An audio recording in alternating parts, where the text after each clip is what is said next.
crank this bad boy on. In my nose.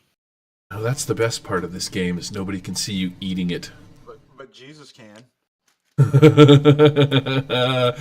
Hey, Zeus, the Almighty can check it out. It's fantastic. All right, welcome to the Sunday morning one-shot. I see people are throwing their miniatures all over the table. This is going to be part 3 of Lost Treasure of the Sands. Lost Treasure of the Sands. We got with us today Uncle Jay playing OK the Red Man. Made it back. It's Ock. I should spell it O-C-K. Probably. Okay. I like it. Cool. We got Eric Lamoureux, the creator of Forget About It, of the upcoming Kickstarter Wise Guys, playing Armand, the French. What is it exactly your character does again? He's like a swashbuckler. He's a snatchbuckler. The Savignac. Kind of a human rogue. Yeah, except with a rapier instead of a short sword. Fantastic. Harrison Hunt playing. What is your character's name, Harrison? The Singing Sword. Yes, the opera singer turned assassin. You got to go where the money is, eh? Mm-hmm. Nice. Matt Stark, Boot Knife, playing Mr. Krabs. Hi. Oh my god, and moving immediately on, because that was the weirdest thing. Daryl, the Gaming Ho Cartier, is playing... Who are you playing, Daryl? Karina. Karina is basically a scout healer. She's a displaced Arabian healer, and she doesn't know where the hell she is now. Fantastic. I had a friend named Karina Crosby, and I call her Karina Crotchby. So, just saying, I don't know why I said that. Have at it. Firing up the world. I'm going to give Who Wants a Benny for explaining what's going on with the story so far. Can I get a Benny for somebody telling me what's going on, because I wasn't here last time? No, but you know what? I'm going to use your bennies to give to somebody else for not being here last time. That's mean. Nobody? That's okay. Fantastic. Let's start with what people can see on my screen is my little roadmap here. Destination Unknown. This is mainly for Ock to catch up. You guys went through a... What do you call it? A tidal pool? Whirlpool? And your ship crashed. Yeah, we crashed, and then everybody was thirsty and all that, and turns out there was a box that spoke to us, a magic evil box, and we followed a path to a sort of settlement. There were some dock workers or something like that, loading stuff, cargo, and we try to be friendly with them, but that didn't work out, and we killed most of them. One of them took us to his leader in the town, in the town square there, where we met with the Uncle J clone, who told us where we can find a way out of this place. So he gave us his vehicle, but we don't know how to operate that. And as he was showing it off to us, the Murphy's Law there, the engine died. So now I think we have to find a way to fix it so that we can go to a place, to a guy that will give us more information on how to get back to Charybdis, and in the way there we are going to fight a giant worm. Yeah, we got lost in space on the ship. No. Yep. Fantastic. From what I understand too, that somebody's lemur got eaten. No, your lemur did not get eaten. So this here, Uncle Jay, is the map for Destination Unknown. Come through the whirlpool. The ship's crashed. Everybody, we did a little bit of RPG, some role playing on this map. which then took us to, I was not in parent view on my last map. Let's go back to my main hub, engage my parent view. That took us to, after destination unknown, we piled through to the Oasis ambush. Like Eric said, they met a bunch of dudes on the way there. They dragged you, fortunately, through this scene where you were ambushed by a bunch of pirates. You can see in the background there, we got the town of Oasis. Inside the town of Oasis, which I will quickly load up next, sort of bring everybody up to date. They can also see what's going on in this freshly recorded deal. Here is the town of Oasis. They had a couple of captives, hostages, so to speak, that they had kept from the last encounter. The guy down here at the end that you cannot see, that I will flip over as soon as I unlock him, is Captain Nobeard. So they You're made going it. all robot on me, Gary. You might want to wait until the objects populate before talking. Okay. So, good old Captain Nobeard. Maybe I got to turn this one off and see if that'll make the robot go away. Good old Captain Nobeard here. You guys made a deal with him in exchange for the hostages that you had. He would take off and leave you guys alone. This was the town where you heard the robotic voice. After this town, you guys met. Let me clear this map. You guys met your new BFF.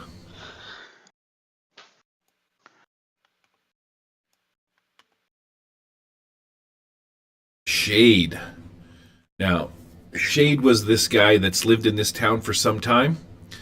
He really appreciated the fact that you guys helped him out. And so he lent you his vehicle. You talked to him about the quest, the item. He told you about this old curmudgeon-y prick, Matt Stark, that lives up in the hills. And he might know something about these weird glyphs that are on this rune that you guys have. But in order to get there, you're going to need to cross the sand ocean is what it is essentially.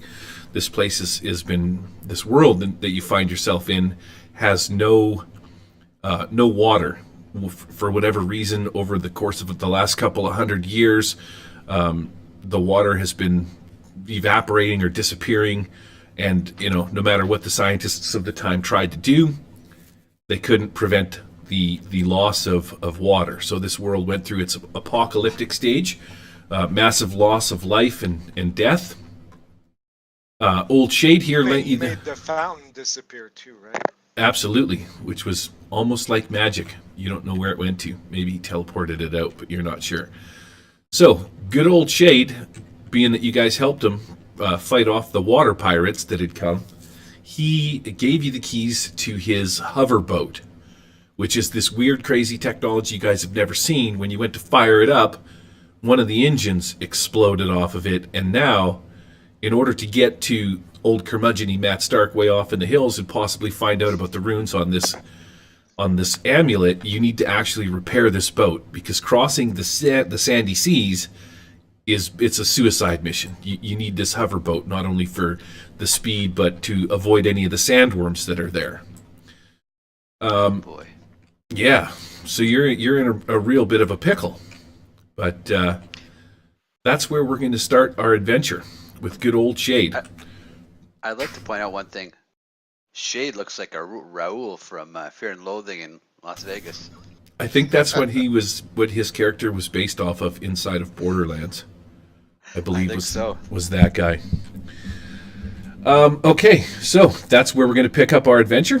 Very fantastic, very cool. Uncle Jay, you're up to date. Okay, comes to life. The camera fades in with a flutter of eyelashes, eyelids opening and closing, blurred vision, a dirty floor amidst some wooden planks, and a man standing in this weird shack.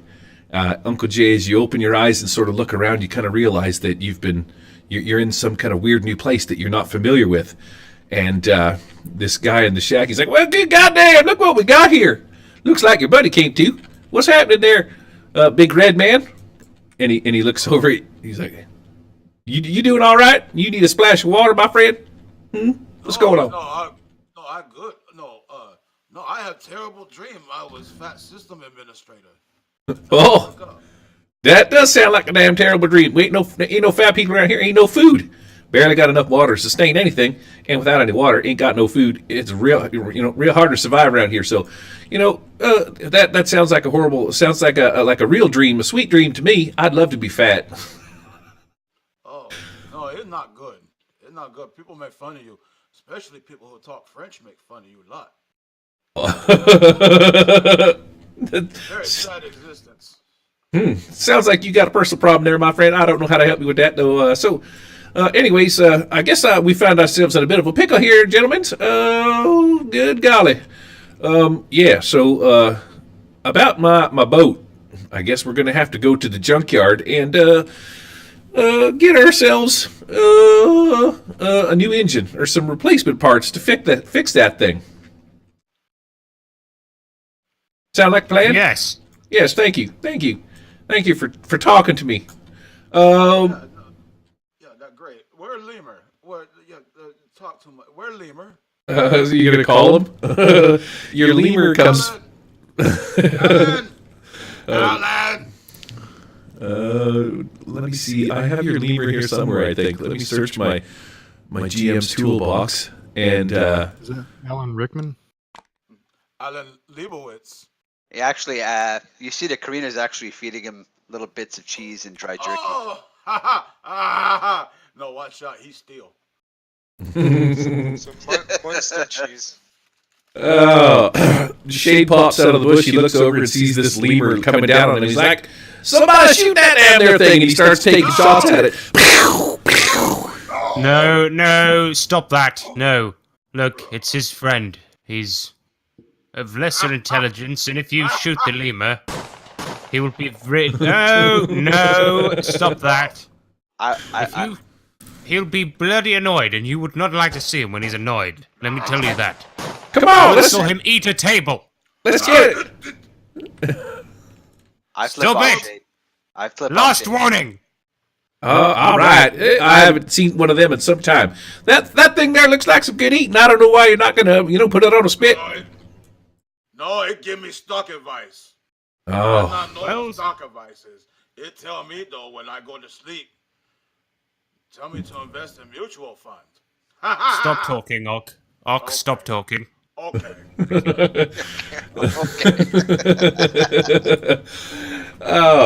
So, once again, like I said, it looks like we find ourselves in a bit of a pickle here. Got to get some engine parts here for this here hovering boat, and I guess being that you guys ain't from here, you ain't got no skills, so it looks like Fix it. I could sing the hind legs off a donkey. yeah, but can you take a transconducting illuminator out of a boat with the 3/4 sprocket set? Listen, I don't know what a transconducting defibrillator is, but if you The well, backward peasant, fix it. Who's that? yeah. It's your boat. You want me? Damn it! I knew I was going to rope my. Oh, Karina actually gives him a thumbs up, looking at him, nodding, saying, "Yeah, you fix it." son of a bitch! I'm gonna have to go with you, I guess, because I don't think any one of you is gonna know how to fix this damn thing. And Crab Guy over there, with them pictures, maybe he could just pinch it off. I said pinch it off. oh, geez. Well, all right. I tell you what, you guys did me a solid by scaring off them water pirates. So, let me get some supplies here. Shade turns around and he goes into the back of his shack. And for whatever reason, this is the first time you guys have noticed that inside this shack is a bunch of weapons and supplies and gears. He's got like binoculars, which you wouldn't really know. They're sort of like you would know what do you call them? Not a periscope, a telescope. But you haven't seen these bifocular kind of double. So he slams some of those up. I gotta get me some binoculars. I'm gonna need my canteen over here. Get my backpack, my bedroll, my solar panel. I gotta get my tools. And sheesh, just in case we come across any trouble, I better get some of these here grenades. And just for good measure, let's take this here rocket launcher. What's that, huh? Shade, who's your favorite? My favorite? Well, I'm kind of liking this new guy. He's talking my language. I want to be fat. Just saying. You talk to me? I like you. Let me tell you about what Alan told me. about diversifying portfolio. If No. Oh, it's sad. Alan, he sounds like quite the character. Didn't know that's what the name of your monkey was, but hey, listen here. That monkey ever get out of control? You ever spank that thing? You know, spank the monkey real hard. He starts something called Ponzi scheme, so I spank him really hard about that. He take money, give it to other people, while he keep it himself. It's very horrible, so he gets spunk about that. I spank him all day long. I've been alone in this here shop with these same here magazines for a long time. Maybe you could go into some detail about how you spanked that monkey.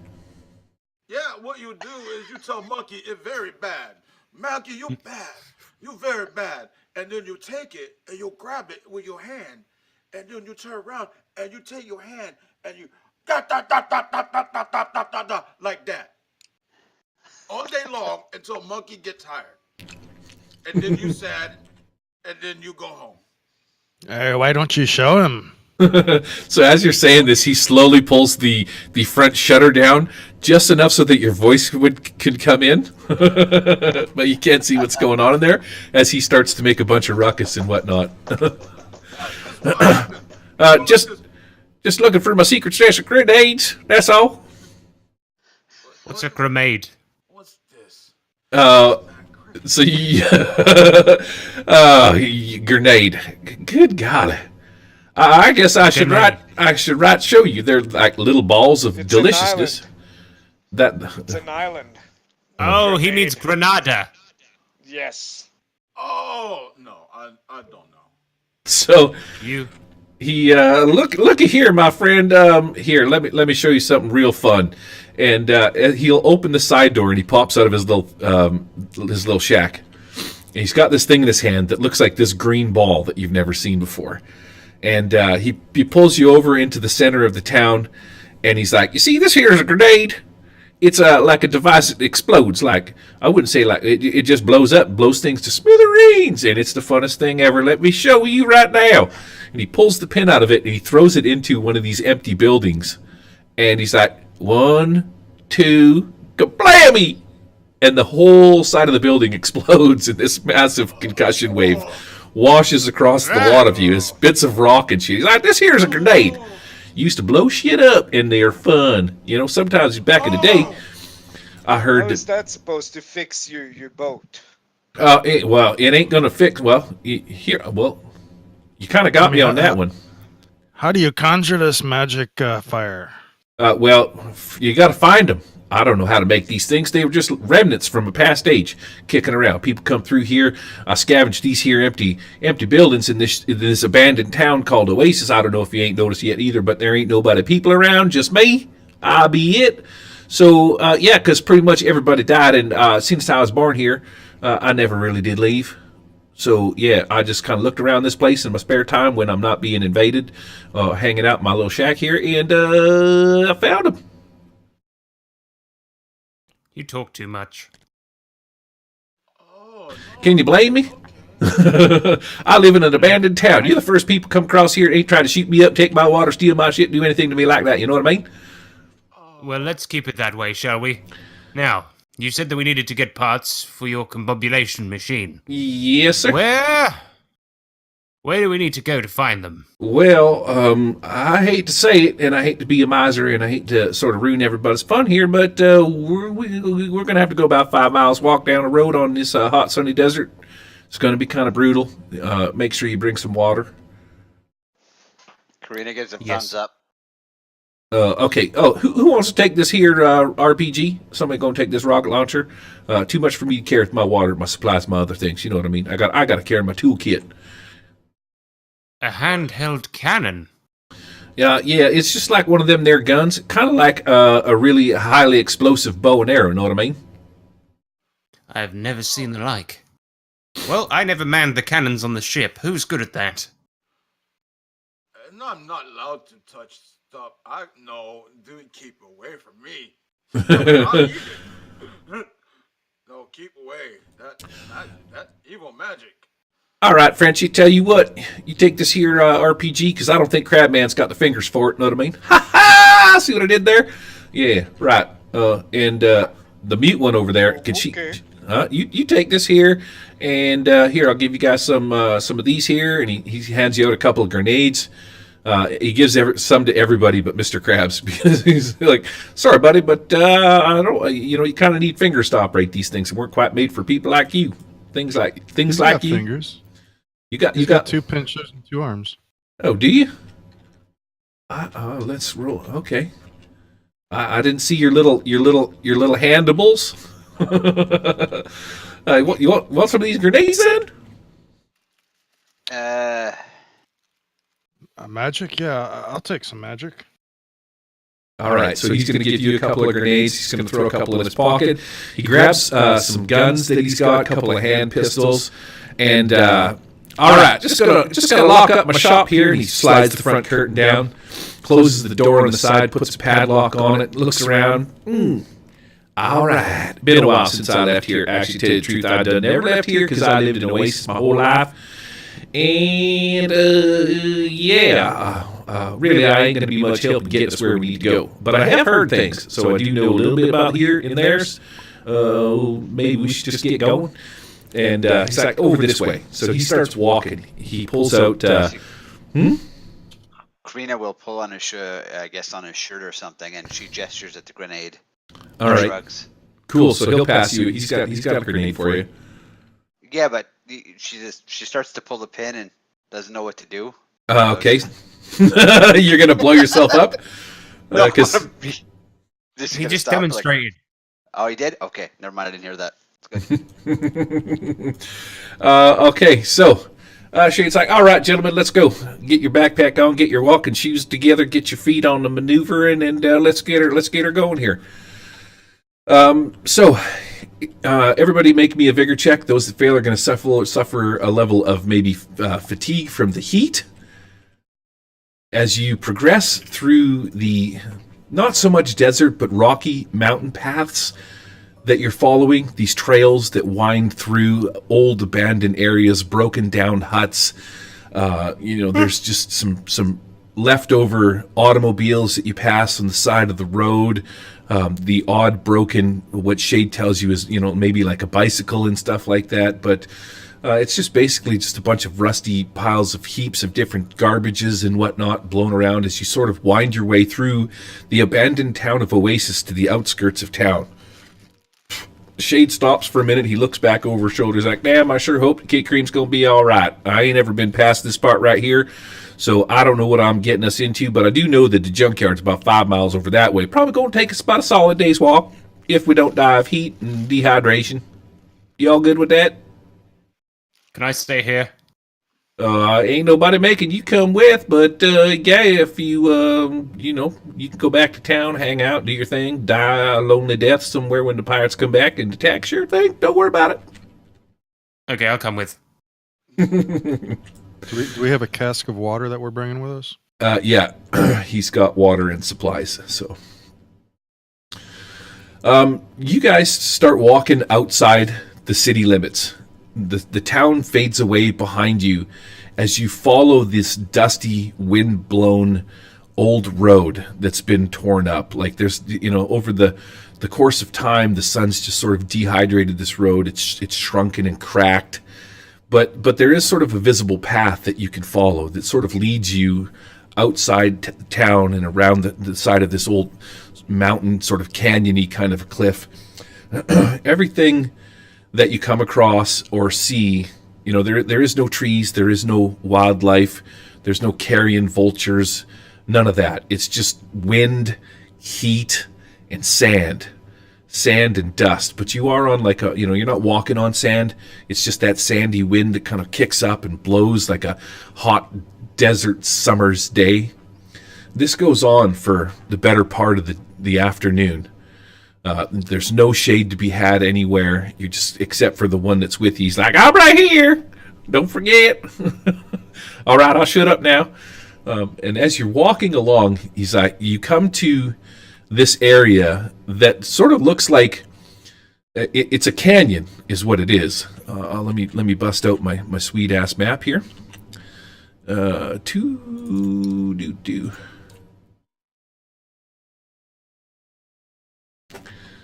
And good old Shade, who I do not have a character for. Let me see if I got something in my GM's toolbox. Who is going to represent...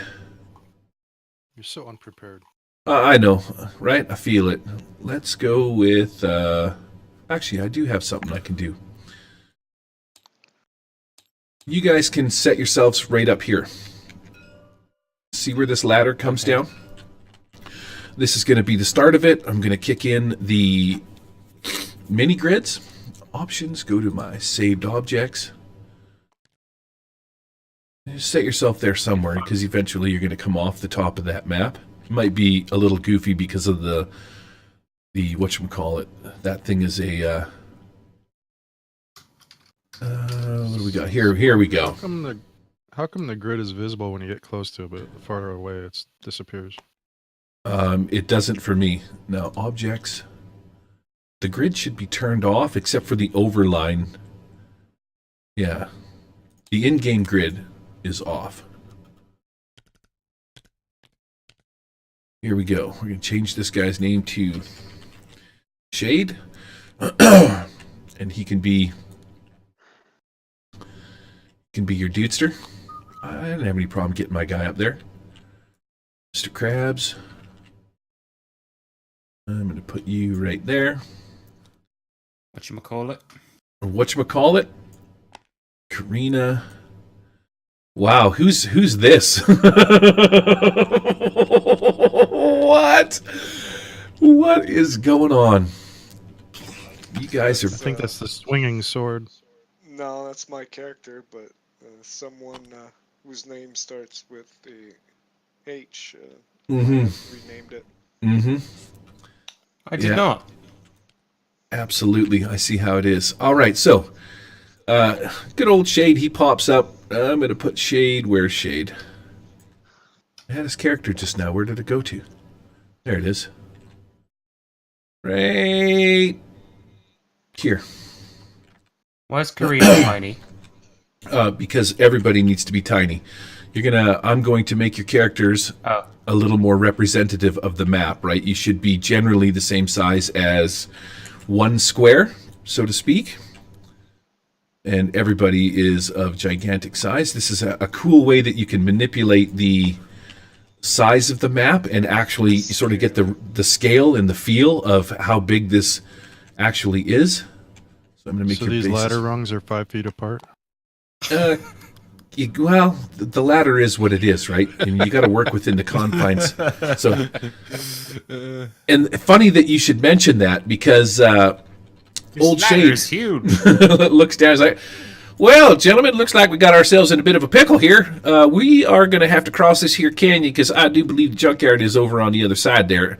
Now, this looks like a bit of some kind of set. I don't know why that ladder is kicked over down yonder there, but yeah, we're going to have to climb down here. I'm not liking the looks of this, tell you the truth. I don't know what down there could be, some things, maybe some giant sandworm. I don't know. Just kidding. Giant sandworm. Who ever heard of such a stupid thing? Right? I've also never seen a ladder with such far apart rungs. Well, how do we to get down? Well, this here's the thing. You're going to have to climb down this here ladder and make your way over to the other side. Set that ladder up down yonder. And, yeah, we're going to have to cross over there to get over to the junkyard. So, I don't know what to tell you. But who's going first? Because, yeah. Karina will. Hold on. Did you say something about sandworms? Oh, I was just kidding. I just heard you guys talk about a giant sandworm, and I thought I'd throw that in there. And ain't no giant sandworm. Well, Shane, I believe you volunteered. Yeah, I'm gonna say after you, Shade. I'll actually go. I'll go first. Yeah. Heads down. Funny that the lady is the boldest and strongest and craziest one of the bunch. You there? I'm saying, you know what I mean there. All right, Shade. I'll go second. Karina, Mr. Krabs. Just oh my God, Mr. Krabs! He fell off the cliff. Look at that! You see that? Cracked his shell. He's dead. Oh no! Wait a second. I love him. All right, Karina, you are going to make me an athletics check to make it down this ladder. Okay. If you fail, you are going to have yourself... Mr. Krabs is having a real issue there. Son of a bitch. What'd you do? Mr. Crab. Nothing. It's all good. Okay. I can see it's a die 8. All right. Okay. 8 and a 6. Don't forget that there, wild eye. What does that mean? Can't we take 20 on this if we're not rushed? Sure. You want to cheat? What, You want to what throw do you the... see down there, woman? Oh, wait. She's mute. All right. So you successfully navigate this insanely large ladder. You make your way all the way to the bottom, and give me a notice check there, Daryl, my man. Okay, give me a sec.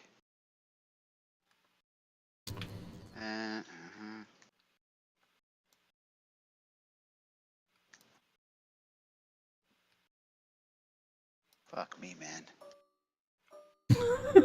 Thanks. I'm going to take a hard pass. That there's going to be a hard no. There you go. Success with a raise. Nice. The second you put your feet down on this this ground, this earth, whatever this stuff is, you can tell immediately that something is not right. That in fact, whatever it is you're standing on is not sand. It's almost as if it is a crushed bone, like a bone that has been chewed on to a fine powder, and it's completely covering the floor of this canyon. Who's coming down? I Go ahead. put up my hand. I put up my hand Okay. to stop people. And, All right. Do I see any, by chance, do I see a skull or a finger, or is it all powder? All ground. You might find a small tooth or a small finger or something along those lines. Absolutely, yeah. And I just take it, and whoever's coming down second, I just hand it to them. And I point to all over the sand, everywhere. Okay. Is that going to be Second. Frenchie? Whoever said you were second. All right, Frenchie FB over here. I see by the new name on your card. Harrison, you are absolutely killing me. Wants to take 20 on the roll. And considering that you aren't rushed and there is actually no reason other than it's a fun mechanic to throw in a little bumps and bruises on a fail, I'm going to give you the take 20 option and allow you to slowly climb your way down to the bottom. Where is FB? Okay, so you land immediately next to Karina. She's got some crap to show me. Yep. She hands you Bits of bones. bits of bones and points to the ground, at which point you immediately realize that this entire floor is actually not sand. It is actually crushed bone. If you could scoop up a pile of it, and you can see that it's bits of teeth, little bits of fingers, some kind of bone fragments, excuse me, etc. This entire valley is sort of an off color compared to the rest of it. And it is made of the remains of some kind of animal bones or possibly human bones, judging by the teeth. Smokers, because it's yellow. Right? Must have been there some kind of them there jaundice people. All right, so I sort of just scan around, looking for potential danger and kind of looking up to the others and waving over to come down. All right, who's Get next? eaten by a giant worm. Mr. Krabs. I'll go down. I mean, I'm gonna. Oh, sorry. Mr. Krabs is going to use elemental manipulation to kind of use the rocks to make an elevator down to this rock below. Sweet. Give me a spellcasting roll. Let's see how well this spell goes off. 6 minus 2 is 4. Fantastic. All right, put yourself wherever you would like, considering you're not using the ladder.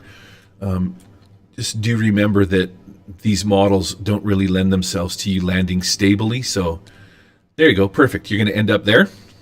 Yeah. All right, cool.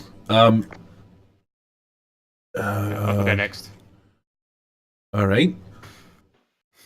I'm going to pick up Shade.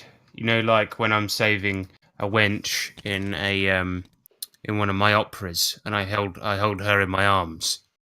I go, right, come on, you. and I pick him up and I jump down.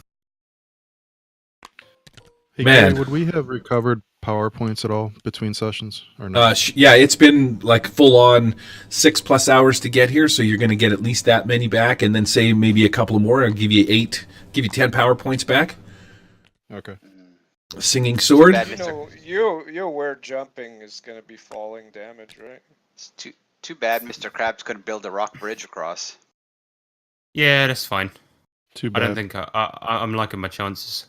There's no way I'm taking that shifty ladder. 5 rungs apart. 5 feet. So you jumped down from the top? Yeah, you and holding shade. Come on, you. Hold on a sec. And then I'm like, ha ha! I do all my own stunts in the plays I'm in. Right. I don't know how many ways I want to guess kill you more right now. bones are gonna, yeah, I don't. It means there's gonna be more bones in there in the boneyard. Yeah, and Wait, I mean, how many feet up are we?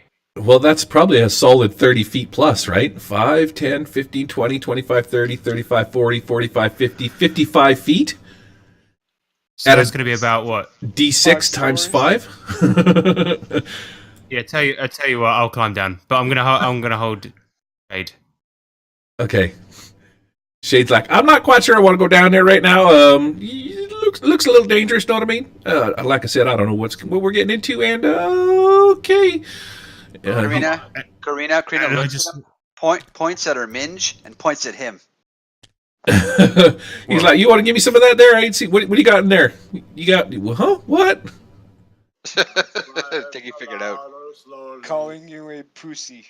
Don't look down. Don't look down. Don't look I down. like Arnaud. She smiles at Arnaud, gives him a thumbs up. Wee wee. Hey, everybody, I'll make it. Where's Alan? Where's Auk? Where's your monkey? Alan! Ferret. Ferret? Ooh, I thought it was a ferret. Sorry.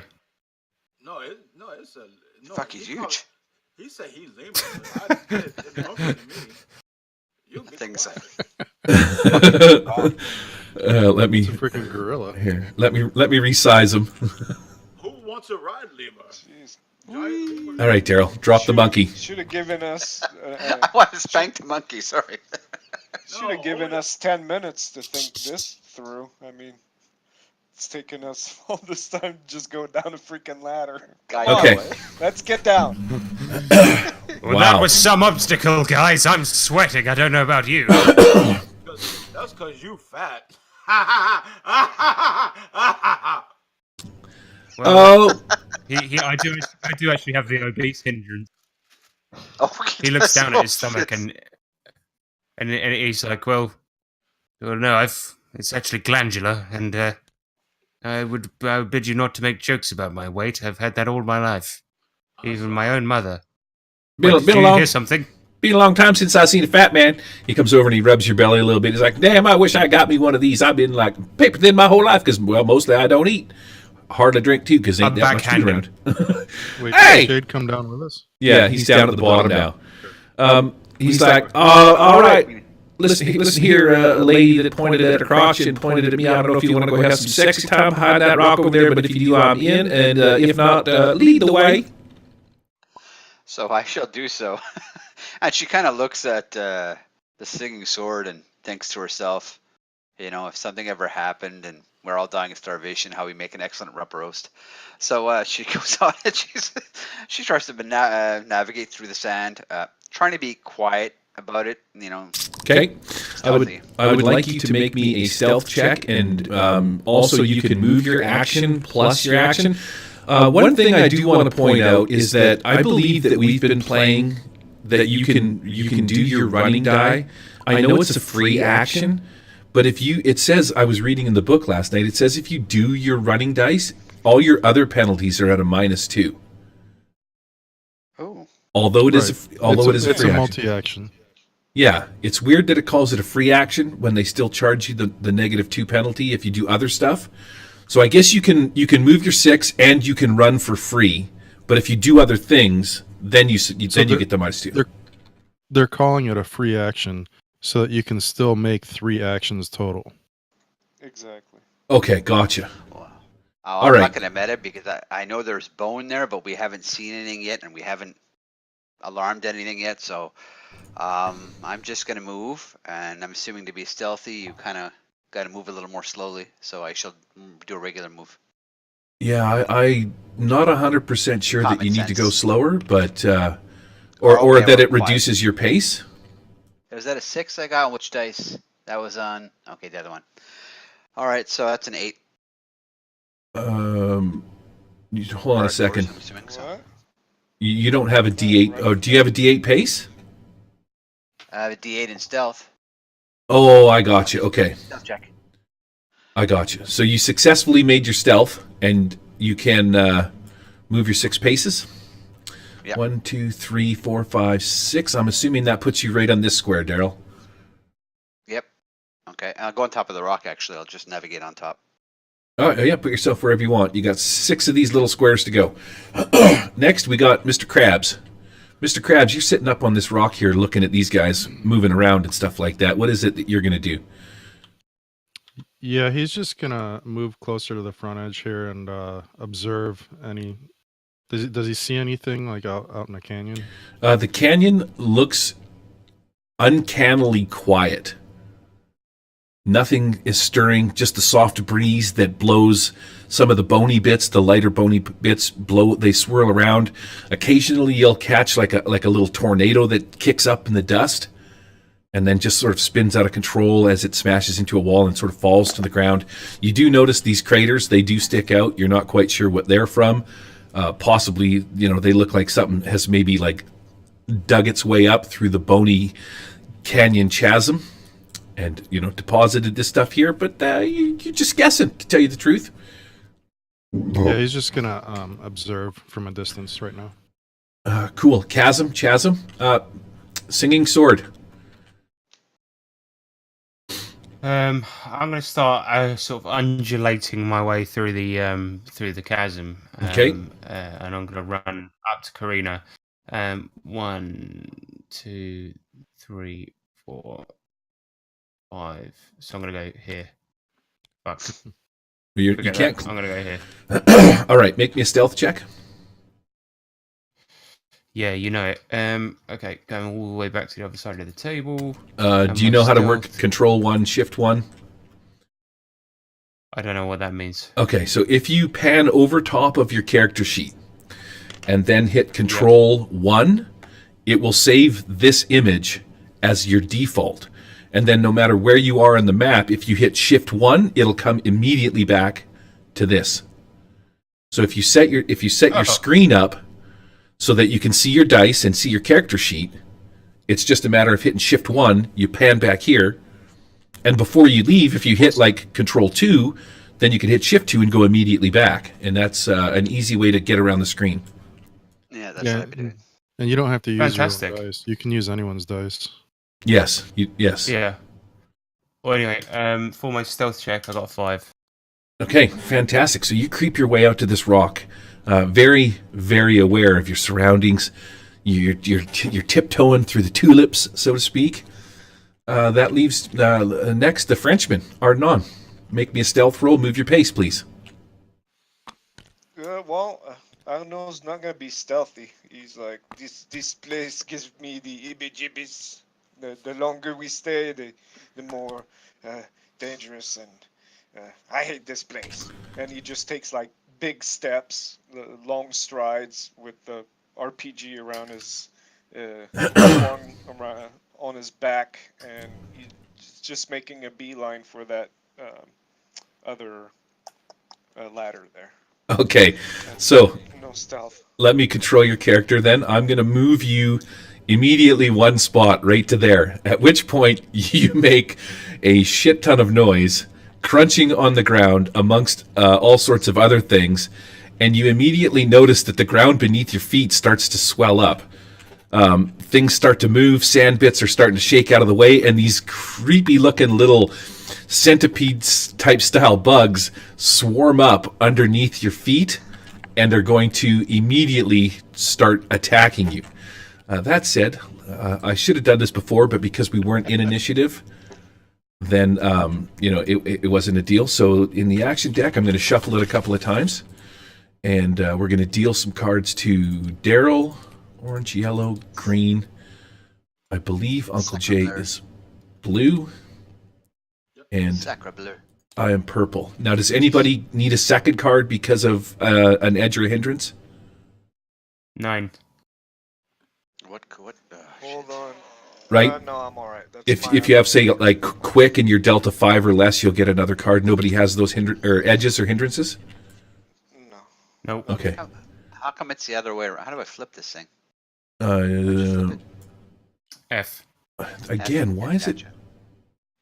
There we go. Oh, no, it's just showing me. I flip it and it does Oops. nothing. Why is it dealing... Yeah, because it's not in the right spot. How did that card end up there? Because I dealt it to red.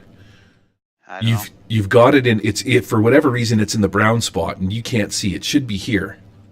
Okay. It's in the Thank you. brown spot. Wow.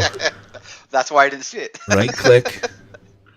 Deal to red. I dealt that card to red.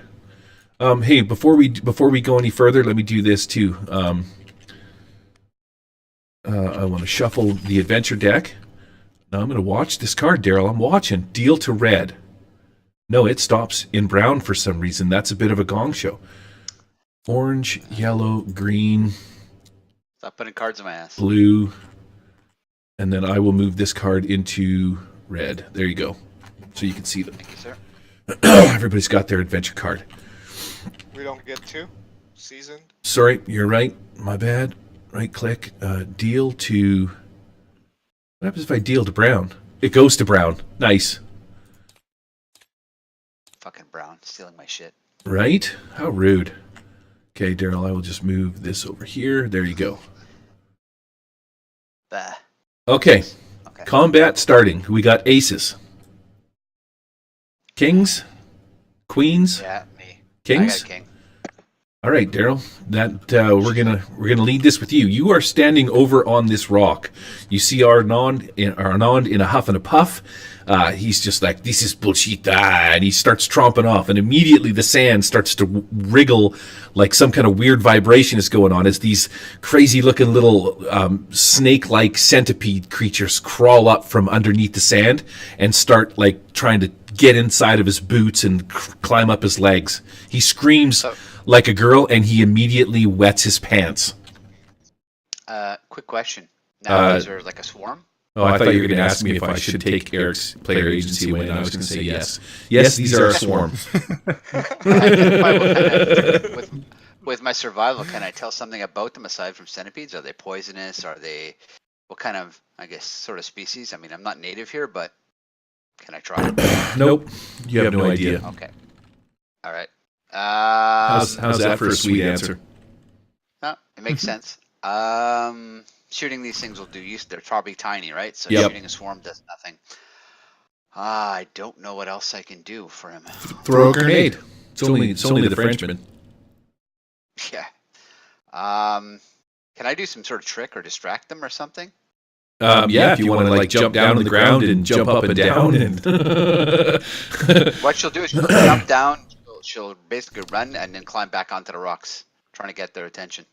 Okay, let's. Well, these things have animal smarts. I want to show you guys something that I did here. Let me see which equipment she has on her, actually. Now, I built one of my cards for in-game, and this is the swarm. And then if you flip it over, which I don't want to show you for too long, got all the stats, man. Pretty sweet, You know eh? what she'll do? I got Well, an we've already idea. got them anyway. No, you Okay. don't. She's gonna smash. She has lantern oil. She'll smash it on the ground, and then try and light it. Okay, you got a torch or a candle or something like that, I'm assuming? She's got flint and steel, or I think that's it. Flint and steel. Maybe she has a quarrel. She can light it on fire, dip it in the oil first, and then it's be a multi-action, and then she'd toss it on there. Okay, fantastic. So, take your oil. Give me an agility or an athletics check for throw to make sure that it lands where you want it to land. Okay, all right. Give me 1 second. So I think that's a die 8. Yeah, a die 8 and a die 6. 6 is threes. That's a fail. That's a duff. I'll Benny. The hell. I'll just put it on the table, I guess. Sure. Okay.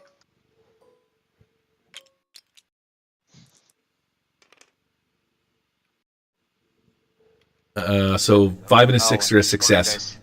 Yeah, that's cool. The one's exploding. Okay. It's not going to make a difference. It's going to land where it's at, right? So, Okay. Cool.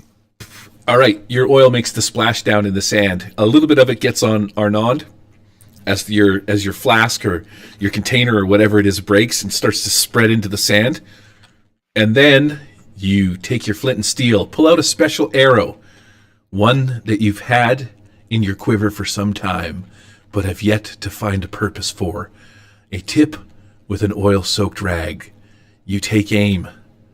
You look at Arnaud. You think to yourself, I hope he doesn't light on fire, but F him, he's a Frenchman. You couldn't go on hold, huh? She couldn't wait. And you let loose. Give me a shooting roll. Oh, well, she doesn't have a bow. She's just, athletic. She's throwing it, right? So. Oh, I see. Okay, so you're just going to throw this arrow. Well, that's fine. You're not that far away. What are you, 10, 20, 30 feet away? You can sort of like, when I was a kid, we had this game, lawn darts. They took it away because I threw a lawn dart at my brother and it hit him right in the shin and it stuck in his leg. I thought I did it already. I did the throw, No, right? that was for the oil. Come on, Daryl. Oh. Get with the There you game, go. mister. Now you got to throw this flaming arrow. I Which got is a a 4. Did you roll your wild die? I didn't see a wild die. Oh. Thought I did. So a 3 and a 4. 3. Cool. It doesn't matter because the 4 is a success anyway. You successfully light this patch on fire. Now, I'm not sure what oil's going to do, so let's just say it does. Eric, do you happen to know off chance what oil damage is? Flaming stuff? I think that's 1d10 and then chances of catching on fire. Okay, so I thought give it me was D6. give me a D10age. Shit. Oh, wait a second. I think yeah, because there's got to be a 6 in there somewhere because on a 6 there's a chance to light on fire. Let me bust out my suede book. It's an extra dice.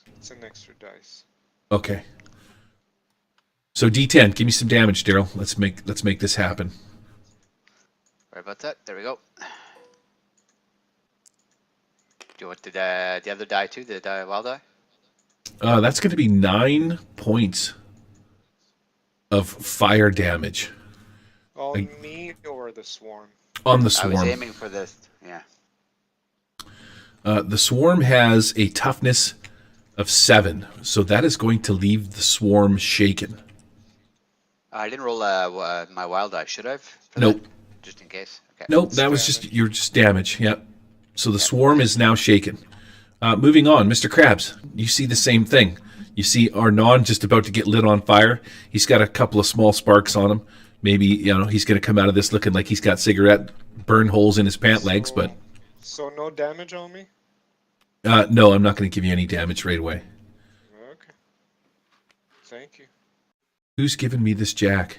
That's Daryl? Me. Okay. Here, I'm going to give it back to you because it's Mr. Krabs' turn. Why? Leave it in your stack, and then when I do a joker, I'll pull all the cards back. The cards will sort from left to right, so you don't need to return them. Mr. Krabs, what are you doing? Lenny. Fergus. Oh, sorry. Wait a second. Fingers. Daryl, what did you have for a card? You had a king, so Next is queen. singing sword. Yep. So what's next? So with this So the swarm, right? Yeah, I was playing ICRPG As there it- just by going around the table. Sorry, man. Forgot my mechanics. Said his blood. Are they shaking at all? The swarm. Yes, the swarm is shaken. There's fire around the entire area. Well, I can't really do much with the sword. I'm gonna run away. You guys look like you're dealing with that pretty well. Goodbye. 1, 2, Okay. 3, 4, 5. All right. Give me a stealth roll. Coming up.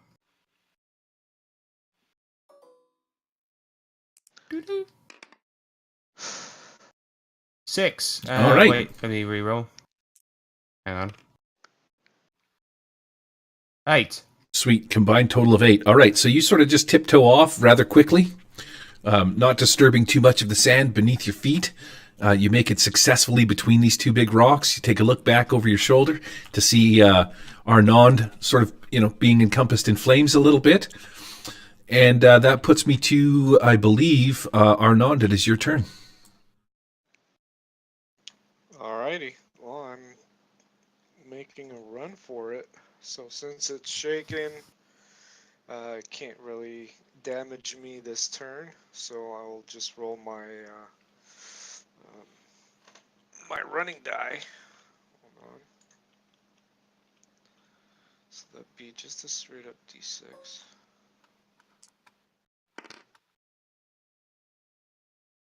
So 3, I can move 9 spaces. 9. Pick your direction, count your squares because this matters, and give me a stealth roll as you run away from these flaming creatures. Is it -2? Yes.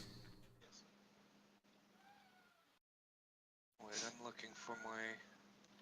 Okay. Some kitty needs some loving. Fergus being a little bitch.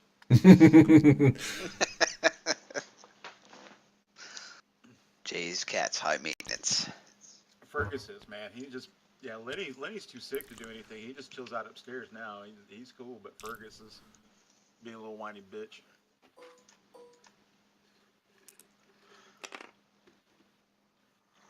So it's gonna be minus. It's gonna be 0 or -1, so it's a failure, and I'm not spending any money on it. You don't want to spend a penny? I want to wake them all up. That way we know where they're hiding.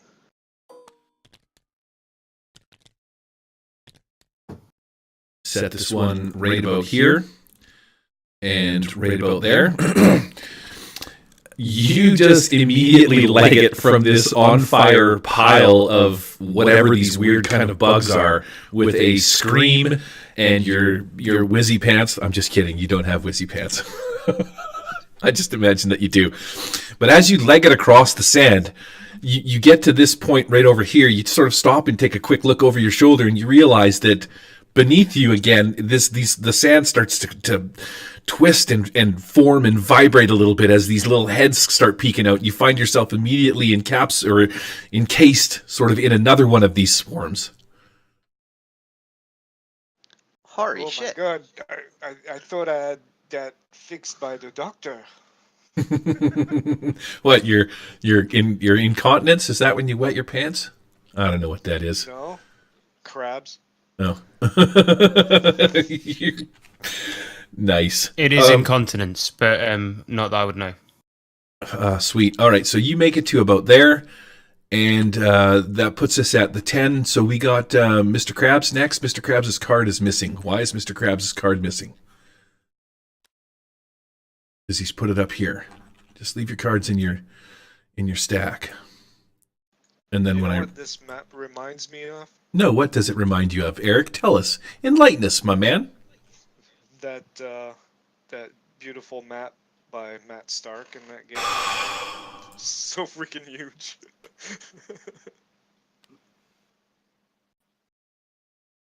Mr. Krabs, you muted? You AFK?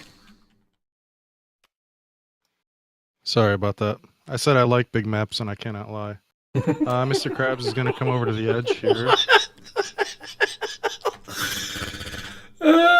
my god! Here, you can have a Benny for making me chuckle. That was actually pretty funny.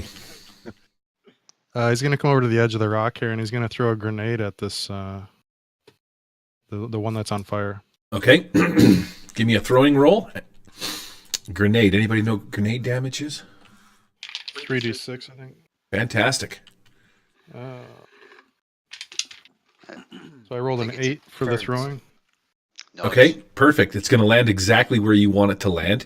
It hits the soft sand and does not roll. It lands dead center in and amongst the pile of these, whatchamacallits. Now, the template for Grenade. Medium Is- burst template. Medium, I believe, is... With a raise, I think 8? it's 46, right? Yeah, you get an extra D6.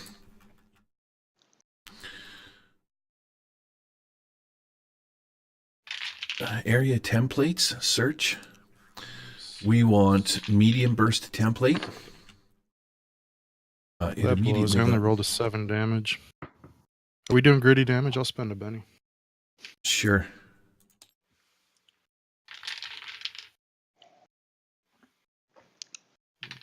Buck them up, crabs! Buck them up!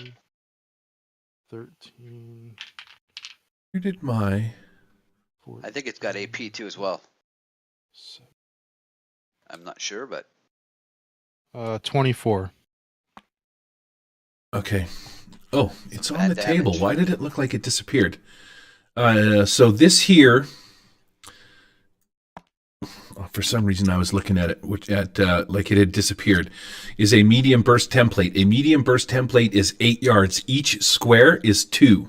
So your medium blast template is going to be 1, 2, 3, 4, 5, 6, 7, 8. It's going to be just a little bit smaller than this. I'm thinking that should be 8 squares across. okay. Well, it's Right? gonna get. Well, make sure you It's don't. like Shade and Ock are going to get some damage. Unless you position it further. Oh yeah, you put it dead center. I put it right in the middle. 24 points of damage. Oh well. Guess who else is on there, Auk? you and poor little Alan Leibowitz are about to sustain some serious damage. But actually, you know what? I'm telling you what. I'm gonna be a dick about this, and I'm gonna go to. I'm going to give Matt Stark another Benny for playing that. Because Matt wouldn't know, Mr. Krabs wouldn't know what the hell a grenade is.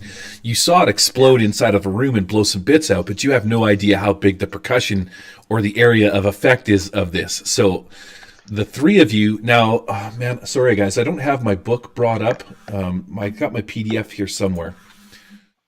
Here we go. Control F. If I look up grenade. Grenades on page 78. Okay, Is- yeah, I'm looking at it right now. What kind? Modern grenade? Yes.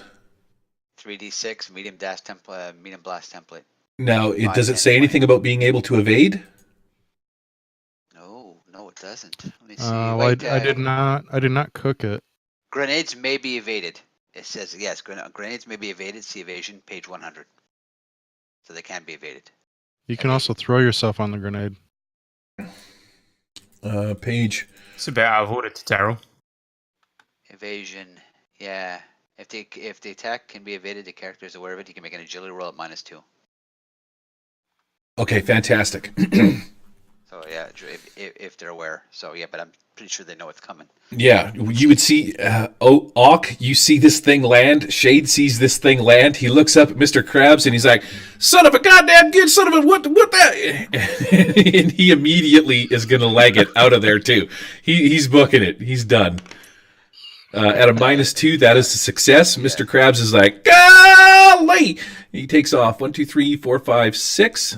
I'm going to put him right outside the circle. And I'm also going to have him make a stealth roll. Oh, excuse my burpage there. Oh, You got an ace. You got a 6. yeah. So you see, run fast. you see Shade as he books it over here. He is like on his tippy toes, like a ballet dancer. He's like, "Goddamn son of a bitch! Friggin' centipedes! God, what the hell's going on with me? I should have stayed in my shack, son of a bitch!" And he makes it right to about there before the grenade blows off. Auk, did you roll? No, because Ock doesn't know what the hell's going on. He didn't know. Oh, somebody throw something. Ock is fucking stupid. Okay, so you're gonna take. Yeah. You look at it. Alan looks at it. Alan runs. Alan's smarter. Just tell him to jump on it. Tell him to jump on it. Oh, jump on it. Yeah. Oh, okay. So yeah, can I make a? Yeah. Okay. So yeah, he's gonna go ahead and make a jump on it. Okay, how much damage did you do? 24. From what I understand, you got to roll damage separately, or no, or do you? Or does it? You take double damage. All right, yeah, I'll take 48 points of damage. Okay, you're gonna have to make an immediate. What is your toughness? So you got a toughness of 11. Yep. A toughness of 11. Yeah, you're well over 4 raises, dude, with 48 points of damage. By jumping on it, your toughness reduces the damage to everyone else. Okay. Yeah, you're gonna be helping the worms. Maybe not. Okay, so you dive on this thing because somebody told you to. Maybe Alan told you to run instead. Your monkey's pulling in her hair to go away. And oh man, you 48 points of damage. So I don't even know where that lands up on this deal here. So 48 minus 11 is going to be 37. 37 divided by 4 is a combined total of 9. So you're going to have to soak at least 5 wounds. Okay. All right. So I would have played a card, maybe helping him out. At least 6 wounds. Okay. Can I play? Unless someone has an adventure card to help. This might help.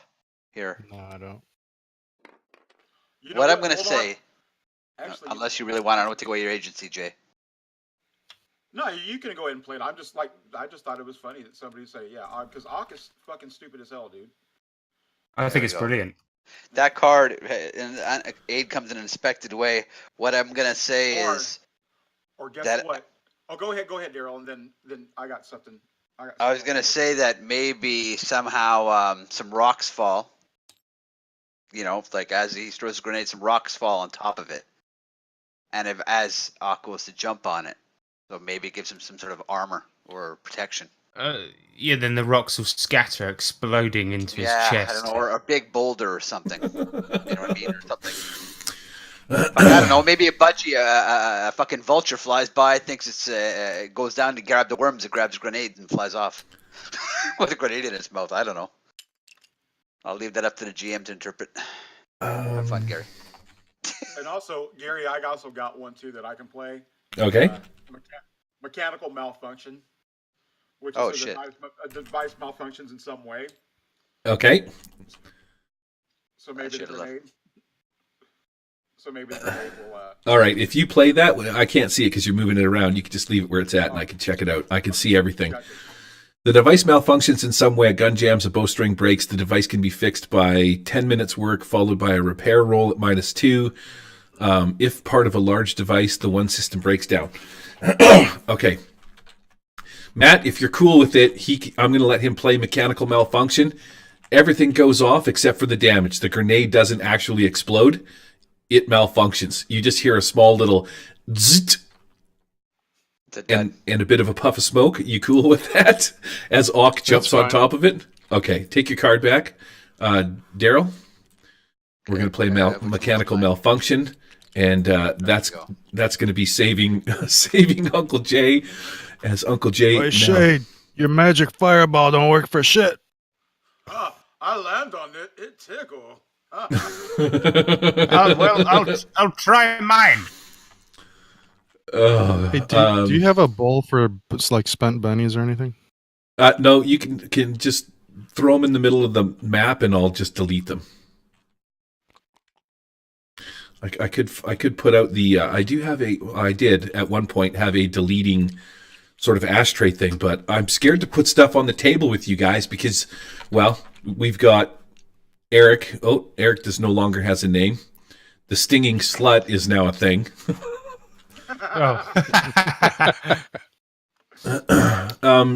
So we finished that with whose turn was that? That was Matt's. That was Mr. Krabs. Yeah, that was mine. Yep. Who's up after Mr. Krabs? I got a 7. Eric, I believe you're next. I think I have your card as a 10. So why don't you guys giving your cards back to me all the time? So I can see I don't who's have a card. doing what. I'm already gone. Yeah. Oh, sorry. Yeah, you ran. Okay. So who's next then? How did my 7 get the hell over there? What is going on? It's killing me. It's because it keeps giving to Brown. It doesn't pop up in my hand. I can't see it. So everybody's gone except for Uncle Jay? Yeah, I got a 6, so I have not gone yet. All right, Auk, what do you do? No, wait a second. It's my turn. Oh, schnizzity dab. All right, so I'm going to immediately attack Uncle Jay. Okay. Auk is going to take some diving on this grenade. You feel a small pop and a sizzle under your chest as you've dove into these flaming swarms of bugs. They're going to attack you for a whopping... Oh, I rolled a 4 on one of them. That's going to be 6 and 3. 9 points of damage. Not enough to penetrate your crazy ass hide. Oh, sorry. I got to... You're right. My bad. Spirit of D12. See if they can unshake. Holy shit. There you go. Bullshit. Unshaken. You take 9 points of damage. I already looked. Your toughness is 11 from last time. So you take no damage. As these things start to crawl over top of you on fire, you can smell nothing but burning red man hair. Alan Leibowitz, he squeaks a little bit as he hightails it out of there because you stink. Come back, Alan. I think actually Alan jumps on top of you and tries to pat the fires out. Alan. Eric, you're gonna take some sweet love too from the other swarm that's on top of you. Biting and crawling, a whopping 3 points of damage from these guys. I got 4, so I'm all right. All right, fantastic. That's my turn. Now, Auk, you're up, buddy. What are you gonna do? So Ox stands up and he passes the fire out, and what he's going to go ahead and do, I'm going to go ahead and try to squish this, start stepping on this on these bugs, because you can, I think with what is just like a fighting attack, and then you do like strength damage or whatever +2. I think that's how you stomp out a swarm or whatever. All right, let her rip. Alrighty. Let me do this.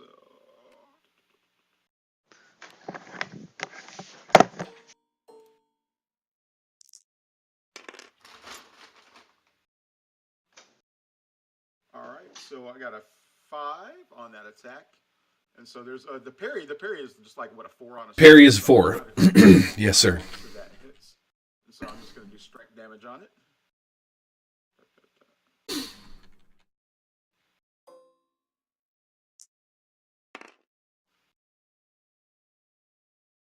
Five damage. 5 damage. They have a toughness of 7. So you start, kicking and pounding the dirt. Even though you're somewhat on fire and you stink a little bit, you're not doing enough damage to these things to disperse this swarm. They just seems to be like an unlimited amount of these things. Good. These bugs come from everywhere. I cannot get. Alan, help! Well, aren't those things still on fire from the oil? Yes, it's only been 1 round, and they've taken fire damage already. So now isn't Auk taking more fire damage then? Yes, he is on fire. Quit backseat driving. I tell you what, all the other GMs in the game quit backseat driving. Let Gary run his damn game. Thank you, sir. Round 2. Here we go. Right click. Deal.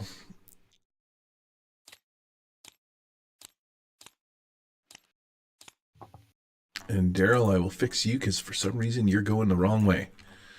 All right. Initiative has been dealt, starting with aces, kings, queens. Speak up if it's your turn. Jacks, 10s. I got it. I've got an ace. I got an ace. Sorry. Thanks, pal.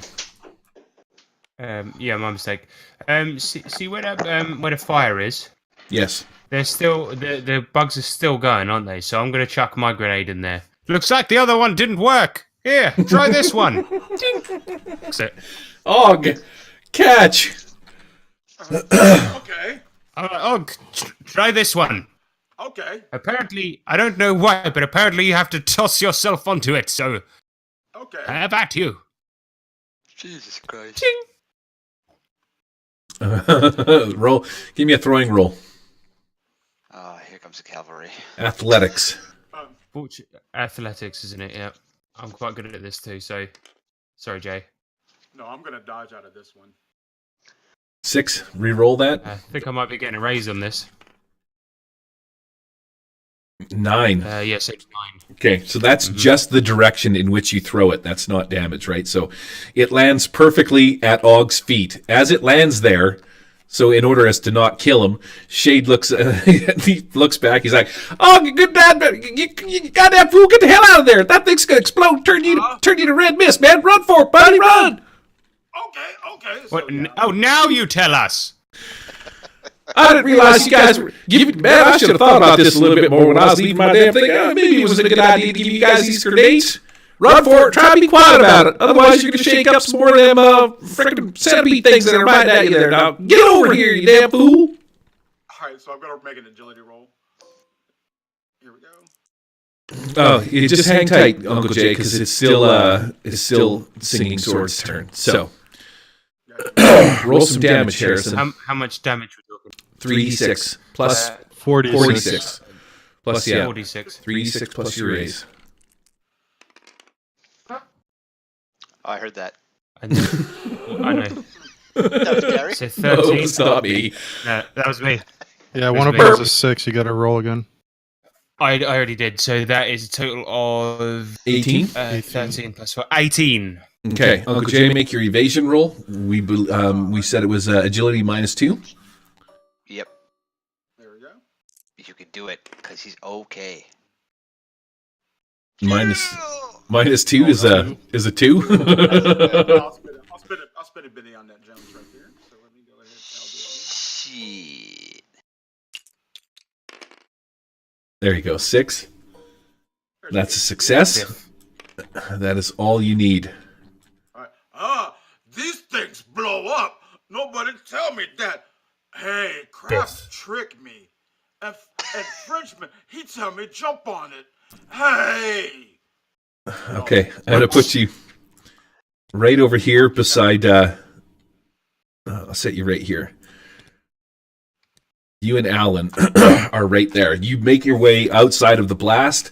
The explosion goes off horrendously. Sand, bone, bits of dust. Just a massive, huge explosion goes off. There might actually even be 2 explosions inside this valley because you hear the echo of it.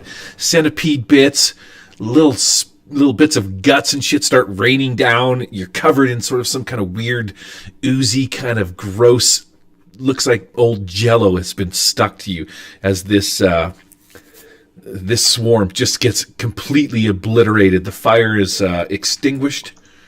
There's a blue hand in the way of my fire. Delete. And that swarm has been taken care of.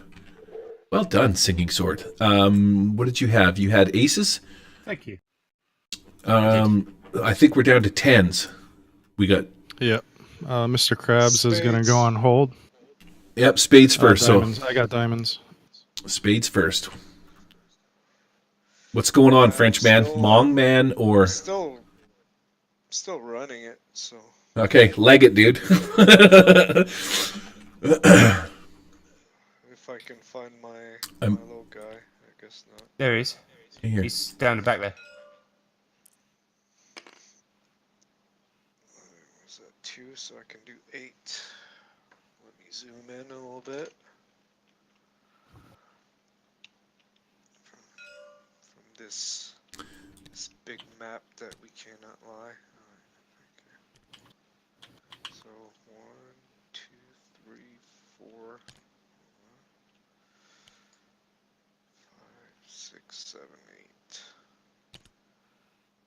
Right. Cool. Make me a stealth check. Alright. Shift 1.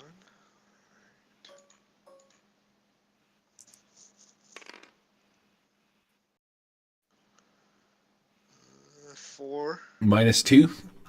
-3 actually. I got a level of fatigue too, so that's another miss. Okay, you gonna Benny that? Let's see. No, let's see another one. You are going to see another one. For whatever reason, you can't seem to escape these bloody things. You're making so much noise that you start to clue into the fact that these things aren't appearing underneath other people. I shouldn't be telling you this, and I'm not going to, so screw you. Another swarm appears underneath your feet as you just start screaming and running your way through this canyon. That's going to be it for your turn, Eric? Yep, kicking up cloud of dust. Mm-hmm. Hightailing it, man. There's a trail of dust and debris flying up behind you. Matt, you going on hold? Yeah, so I'm going to go on hold until after OK's turn. Okay. Daryl, what do you got? You got an 8, and Auk has a 5, and I have a 5. So Daryl's up next. All right, Karina is going to move her pace, and then she'll run, and of course she'll do her stealth roll, just like Arno. Okay. I'll move her. I've got you locked because you kept falling off the cliff. Okay, give me 1 sec. So I'll do the running first. It should die 6, right? Mm-hmm. Okay, here we go. I don't know what it is. That is a 2, so a total of 8. Okay, And so because I'll do my you're... stealth check. Yeah, go ahead. I got a +2 for woodsman and a -2. So I got a 6, I think, on my other die. Well, that's going to be a success, right? Yeah, there you go. Done. All right, so Okay. you leap off this rock daintily, pile down to the ground. I'm already going to say that you're 2 squares. You had 8 for movement. Yeah. You're right, so you can wanna move reduce 6 them for the rocks. 6 squares from where you're at right now. Because I moved 2 off the rock. See here? Move me to direct line. Here we go. Okay, 1. I can't go 1, 2, 3, 4, 5, 6. I think that's 6 right there. Move her up a bit. All right. Anything else? That's it. That puts us to the 5s, I believe. Clubs and spades. So I'm going to be up. I'm going to skitter on top of you. You and you. I made my stealth roll. They found me? Yes, they absolutely did see you. These ones that are above the deal. The stealth is not determining whether or not they see you. Okay. So I'm going to re-roll that 4. You got a combined total of 5. So 7 points of biting damage you're going to sustain as the swarm chases you down.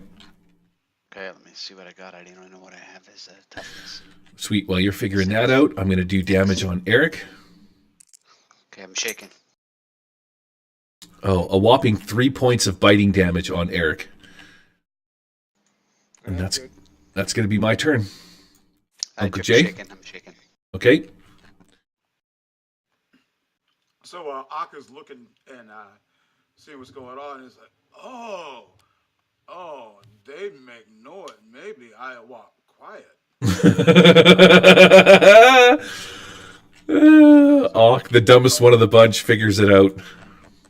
I thought that was part of the stealth, but okay, cool. So Aka's gonna go, Alan should be very quiet. The bug hear you. And so he's gonna go ahead and creep, and I'm gonna go ahead and try to stealth my way across this area. Right. Let her rip. So you can do your pace. You can also do your running move at a -2 against your stealth. Okay, so let me go ahead and roll that stealth real quick, because I got doo-doo for stealth, so it'll be awesome. And I got a 2. Yeah, I'm not gonna Benny that. So that's a stealth fail. Yep. Okay, move yourself to where you're going to. Your 8 paces. 1.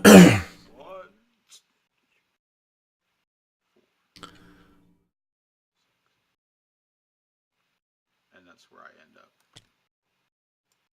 Right there. Fantastic. Okay, so because you failed your stealth, I'm going to move Auk out of the way. And same thing. Bugs appear underneath your feet. They will appear next round. Shade looks around. He's like, good goddamn it, I think you're onto something there, Auk. Might be the dumbest looking sucker I ever seen, but I think you done figured out what's going on here. And this is some serious bullshit, and I'm out of here. He is going to split Oops. Well, I'll take the first one because he's running. So the first one is a 5. You just see him leg it. He's like, "Adios, suckers!"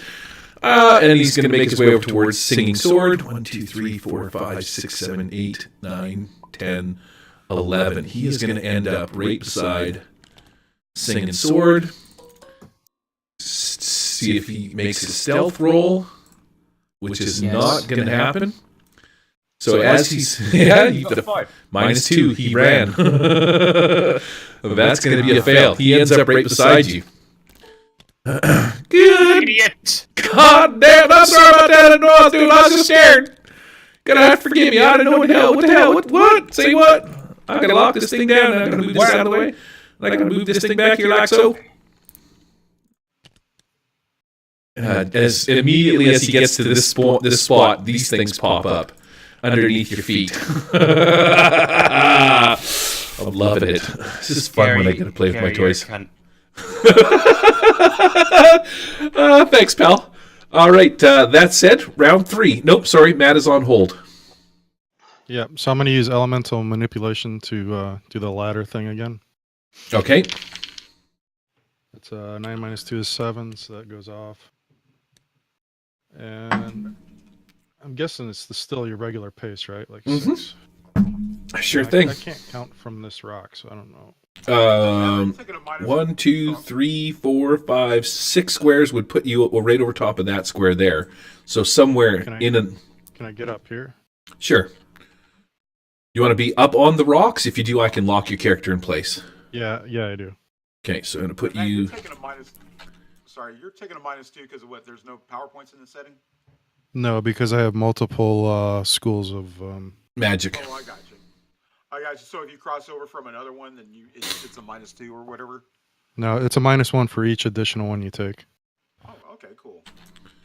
Yeah, that's a 50 fathoms setting rule because there's four elements. Yep. I'm going to put you right on top of that rock there. Something similar like that.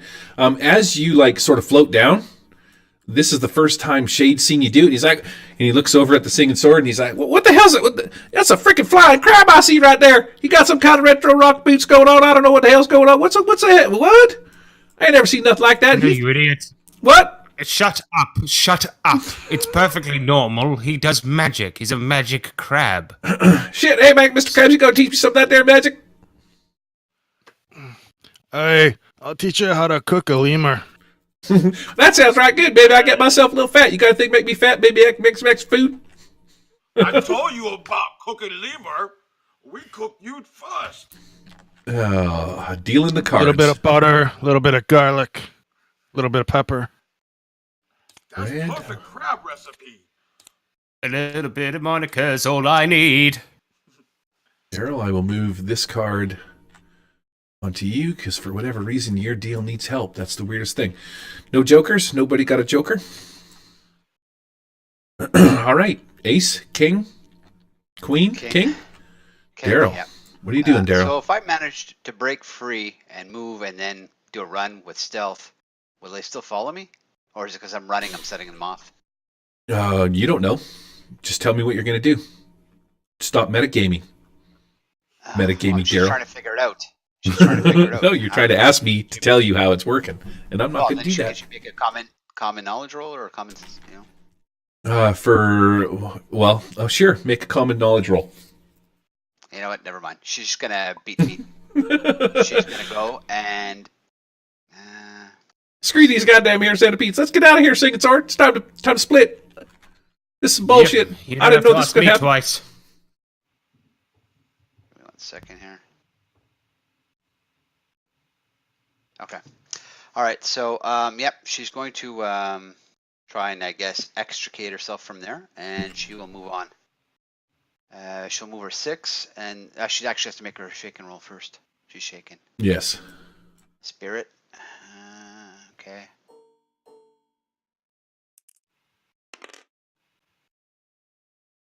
Good enough. Yep, success. All right. Okay, and she will get out of the... Now, our purpose is just to climb over the other side or make it to the other end. Pardon me? Our goal is to climb to the other side of this cliff or to head to the other end. Like towards that other ladder or just to the other side? Well, the ladder is a surefire way up, so you're gonna, you know what I mean? That seems to be where you guys are trying to go, although I know some of you are trying to go straight across. Now, Mr. Krabs has some kind of ability to probably levitate himself up the side of the cliff, which would not, that would be an easy out for him. But the rest of you are going to have to try and climb this cliff face at like -4. And if you fall, you're going to take falling damage. So there's a whole set of obstacles for you guys to try and go over that way, which is why Shade is like head for the ladder kind of thing. Okay. I I'm think just wondering. we're all panicked. Yeah, Right? pretty much. Okay. So she'll move 6 up, and then she'll do a run. Okay. And she'll just move 6, and she'll just do a stealth, see if she can stay away from these things. Okay, so that's going to put you right in this area somewhere. Don't worry about counting the scores exactly, as long as you're right in here. That's going to be your pace. Okay, Right, so go roll your stealth. Okay. All right. Give me a sec. So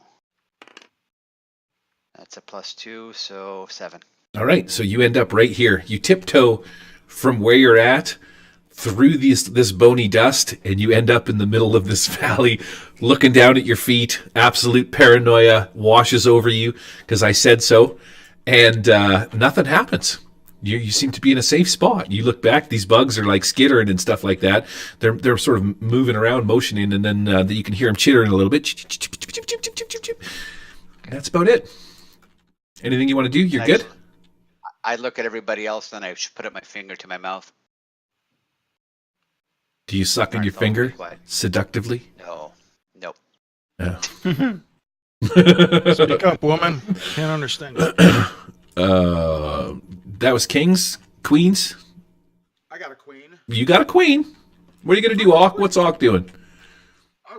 Bugs drive me crazy. So Ock's gonna start stomping on him again.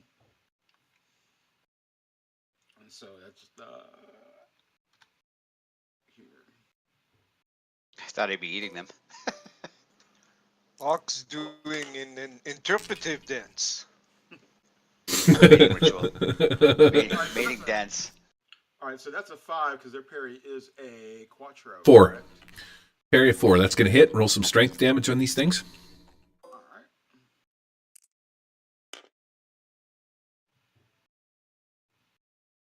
That's a 3. Yeah. Yep, gritty damage. You can roll that again if you want.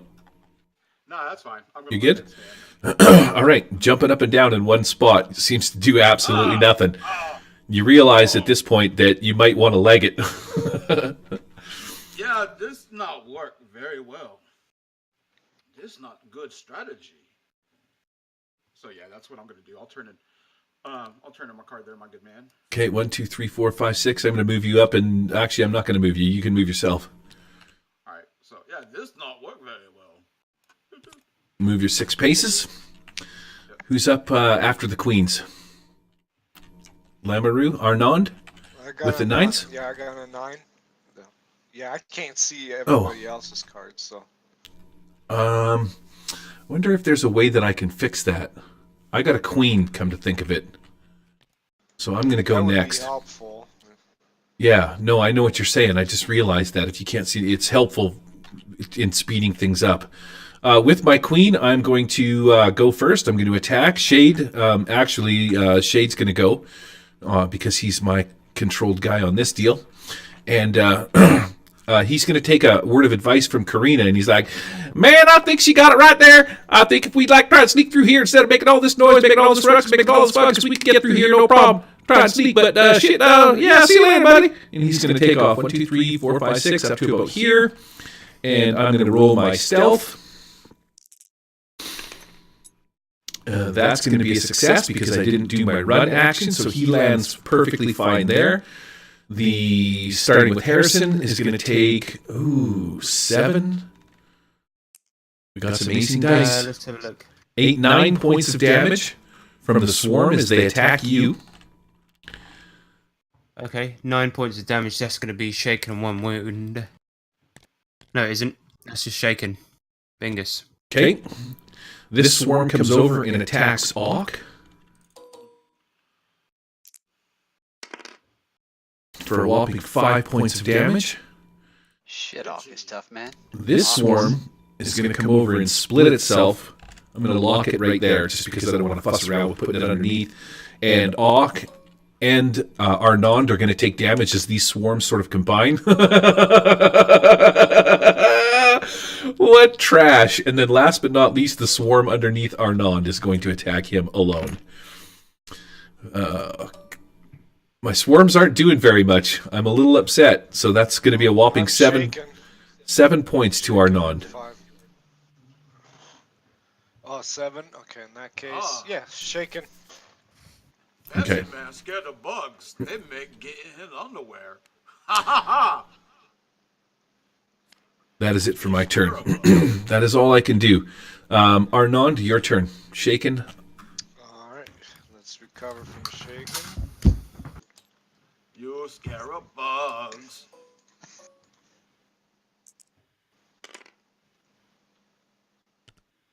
Alright, I'll have it because of the Yep. raise.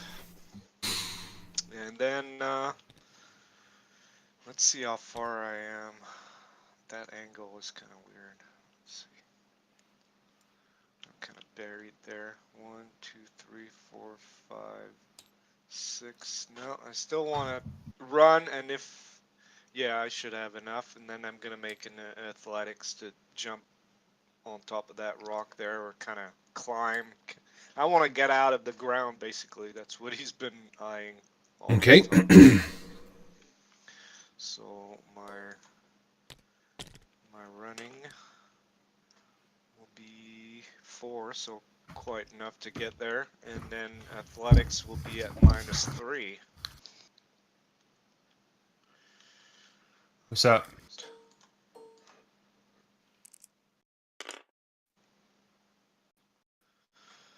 So what's 7 -3? That would be a 4. Okay. Unless there are other penalties that you want to tack on to this. So you're just going to try and climb up onto this little area here?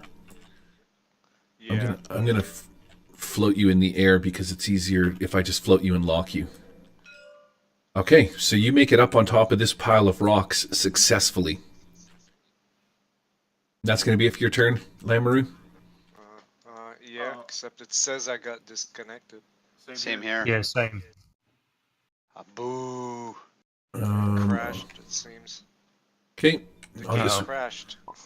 Yeah, you Because you crashed. put me up in the air. Ah, Just shit. crash, Gary. it says Well done, Gary. Steam P2P session Dick. failed, so I will just wait for you guys to reconnect. I don't cannot- even see the servers up. I don't see the server. Yeah, you may have to Honestly, reload seven. yours. I'm refreshing the list. Yeah, I already did. It's not coming up. You may have Yeah. to reload it, Gary. Okay, just give me a second. Then what I'm going to do is let's see if I can save all this by. I'm Oh, checking no, the it global looks- chat. It looks like it's a It looks global like the thing. servers are down. Yeah, it's yeah. global. Oh, Wow. everything died, so. Yeah, everything went down. The global chat is oh fuck. Yeah, everything's down. Huge oop. Did everyone go get blown to bits? My game went bye-bye. Yeah, there's think no server. I'm- Apparently, no, it says there's plenty of games still up. But a lot of people got booted out. Yeah, it happened to a lot of people, but there's loads of games still going. Okay. Must be a regional thing. Fantastic. Probably. All right, why don't we take 5? Considering it is 8:45, guys, go grab something to eat, take a leak, grab a coffee, refresh yourselves for a few minutes, and we'll hang tight. How about a wank? You can have a Yeah, wank if good you old like. fab. May I have a bowl? Thank. Uh, No, Cool. that's illegal. Dude, I'm gonna. You're gonna see Austin next time for real. Make me so Jay, have one for me. Thanks, buddy. All right, I'll be back in a sec. Bye. I'll be back in 5. Okay, so while that's going on, I'm wondering, 2 things are irritating me to no end. I wonder if I can click on this and hit delete. Nope.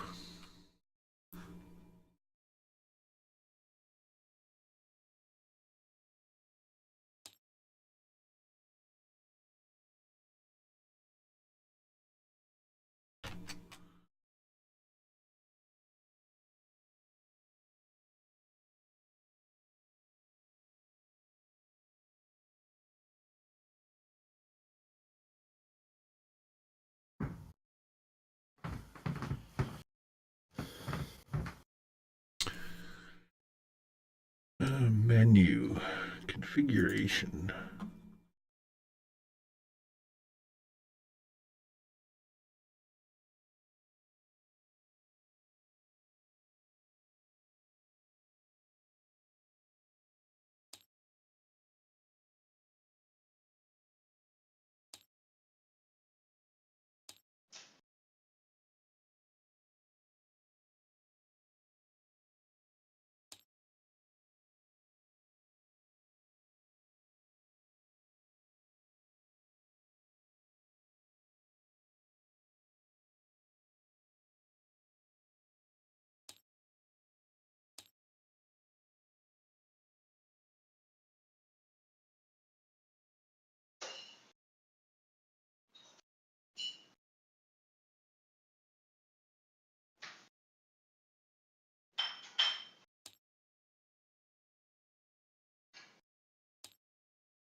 All right, cool. I think I figured that out. Hopefully that works.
Yes, sir.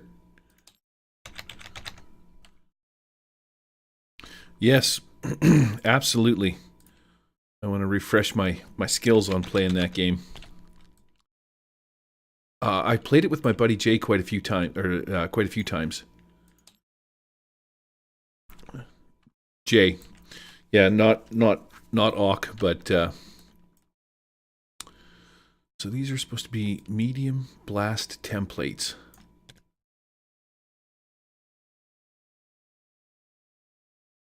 Yes, it is. It's like $100, 8 yards in diameter. So this needs to cross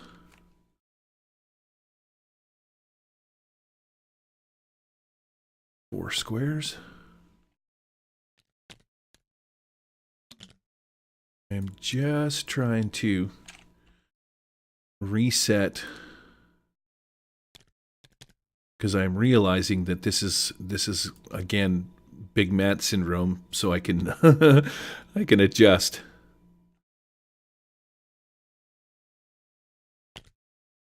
So I've increased the size, increased the... That is landing on a thing over there. Put this out here somewhere. While we wait for everyone to come back, I can adjust the size of these things. Ish. That in place.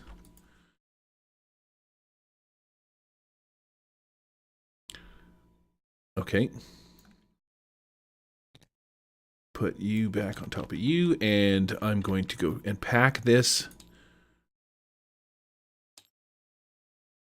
Take it out of parent view.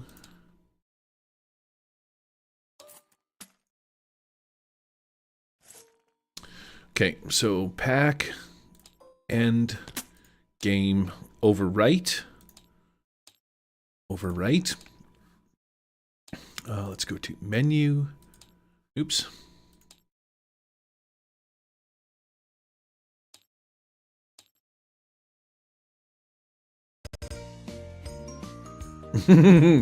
Exit game. Here we go. Shut her down. Fire up Tabletop Simulator again. Hopefully this will fix the problem and we'll be back in action.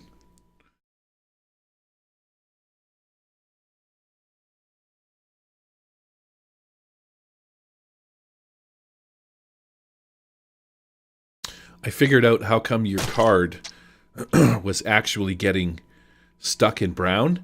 It's because when I deal the card to red, it goes through brown's card docking phase thing that, like, you know, where your cards end up, and it stops there. So what I did was I moved brown's section out of the way, and now it goes directly to you. Create multiplayer. Create server. Okay, I've recreated. That might have worked as well had I moved it maybe to the middle of the table or something. Okay, change color. Black. Server is back. I don't know if it's up and running, but I restarted the game and I'm back in. Oh, cool. Yep. Put you as yellow.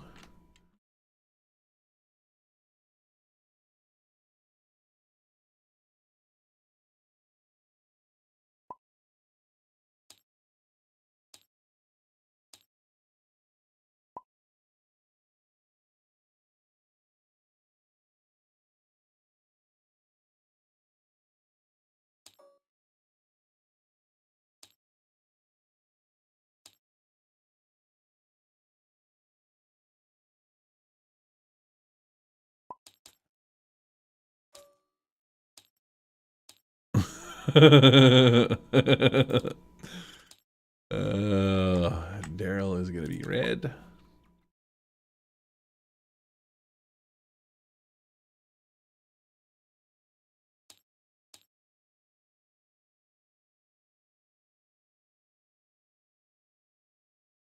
Yes, sir. Fully turgid, man.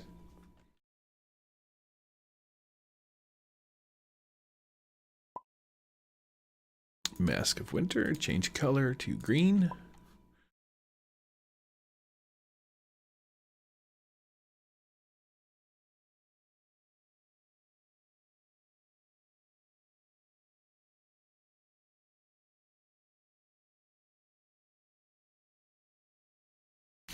Oh, I see what you're talking about, Matt. Yeah, if you sort of pull away and you pan away, the graphics disappear.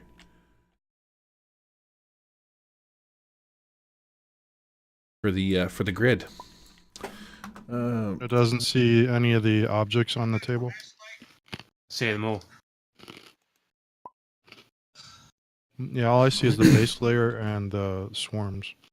Okay, so let's go clear, clear, and is it all gone? Does it say Sunday one shot now? Yeah. Okay, let's lock the table.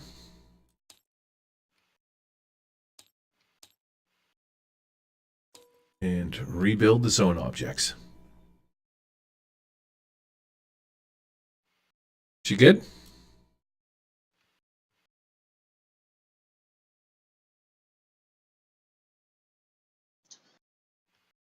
That work for you, Matt? Yeah. Okay, fantastic. Was I the only one that had that problem? I think so. Daryl, I'm going to steal your king. Throw it into this deck. Nobody's got a joker yet. Pretty sure I went, so that just leaves a couple of fours, which we have the 4 of clubs and the 4 of hearts. The 4 of hearts is going first. Mr. Krabs, you're up and running. I'm going to manipulate the elements again, and I'm going to boost the range up to 24 squares.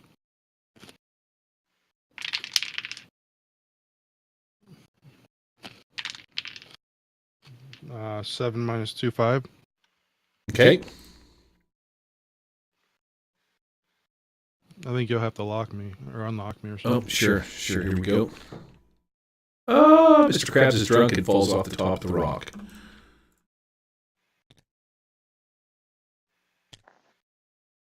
I think that'll be just enough to put me on top of the rock where Arnaud is. Okay, you could probably find a spot right about, say, here that you might sit.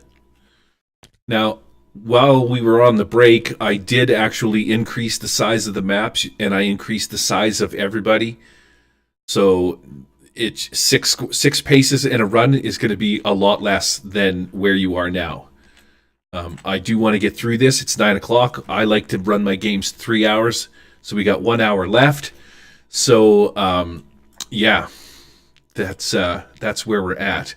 And because the next one is really where I want you to be, I didn't think that this would take so long.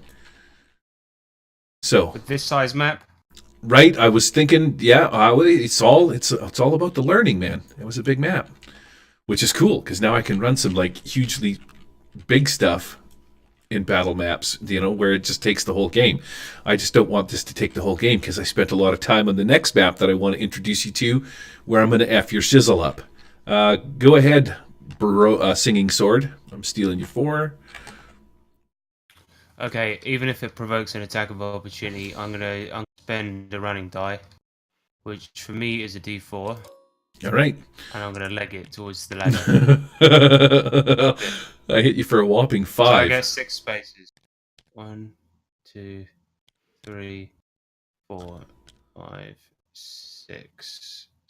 Okay, there. Okay. Yeah. So he starts legging it away, and he's like, "Ah, Buglies. Stealth at -2, please.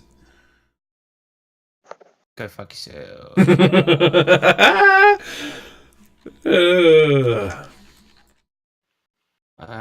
Success. Oh no, that's a 5. That's a 3. I added them together. My bad. It is a 5, and I'm going to stick with it. No, 3. Okay. I mean, yeah. And I go clickety click. We're gonna put this swarm underneath your feet. Bada bing, bada boom, and that's it for everybody's turn. So hopefully this will work now when I go to deal. Red, yellow, orange, green, blue, purple. Cool. Sweet. Can everybody see everybody's cards now? Because I did disable I'm not Yes. looking. Yeah, I'm not looking, but I can. Well, yeah, it doesn't really matter as long as you can see, right? So you'll know who's up. Is the Sweet. premise, right? So Daryl got a Joker.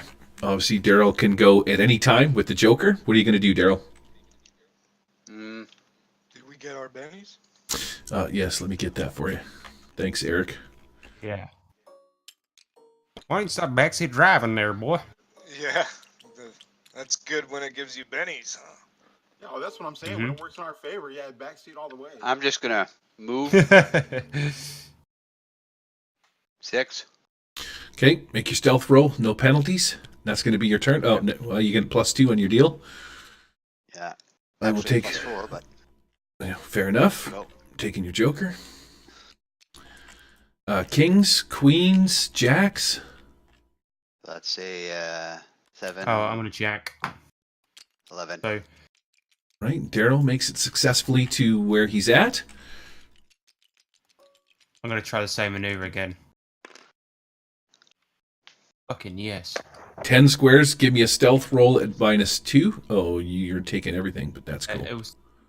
Sorry, it's not 10 squares. I get 9. 1, 2, 3, 4, 5, 6, 7, 8, 9. And yeah, I'm gonna start bolting it. His fat blubber is wobbling as he jolts along. Okay, you're Blubber going to is take, flying.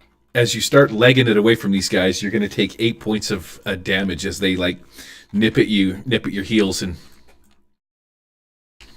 Yeah, for my stealth, I got an 11, and that means I'm going to be shaken and wounded. Shit.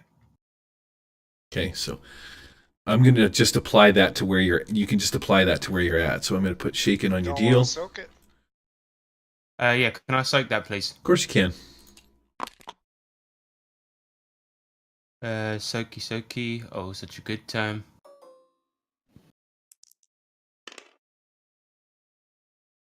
Woo.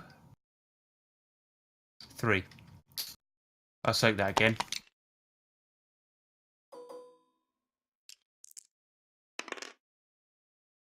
That's more like it. All right, so that's going to be a success, For the which soak is roll. yeah, that's going to remove your shaken and your wounded.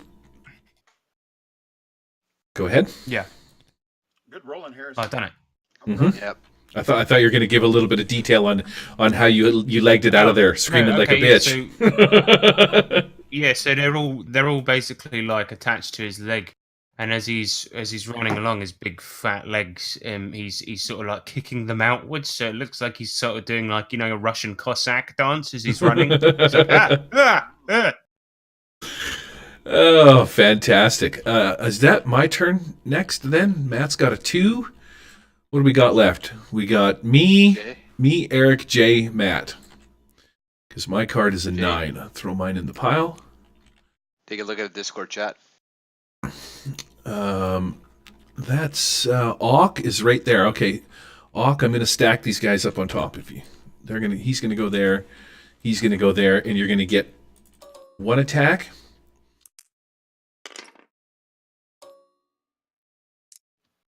One extra dice. So the first one hits you for 8. The second swarm, I know that it does nothing. I know your toughness is 11, and that's the number for me to beat. Does 9. And the third swarm does a whopping 6. So these 3 swarms glom onto you, spin around. They're trying to nip at you, but for whatever reason, they can't get past like your long, thick, shaggy hair. Shade's like, good golly, man, I wish I had me some of that there, Shade. Maybe a little bit of blubber. I don't know what the hell it is, but I'm going to get the fuck out of here right now because it's become kind of bullshit. He is going to, oh man, I double clicked it. He is going to leg it 9 squares. 1, 2, 3, 4, 5, 6, 7, 8, 9, which puts him roughly right about there. As he does so, he is going to get attacked by this first swarm that he ran past as an attack of opportunity. Does nothing to Shade. But these ones, this one here is going to go after Karina. This one is going to come back after Shade. Shade is going to make his stealth roll to see if he summons possibly another one, which is a fail. So he's going to use a Benny. 5 minus 2 is not enough. I'll use one more Benny. So, and if we move quietly, they still find us. They can see us as well. If you succeed on your stealth check, if you need me to explain the mechanics. No, I did. I got a raise even on my stealth check. That's why I'm wondering. Okay, you're confusing two parts of it. Once they're up out of the ground, they're aware of you being there. The stealth roll is simply to summon them. If you fail your stealth check, you're going to summon them beneath your feet when you run your pace. Gotcha. Understood. Okay, so that said, Come on. nobody summoned that, so I got to attack Daryl one more time. Oh, I got roll in progress here, so my dice must be jammed up somewhere. There we go.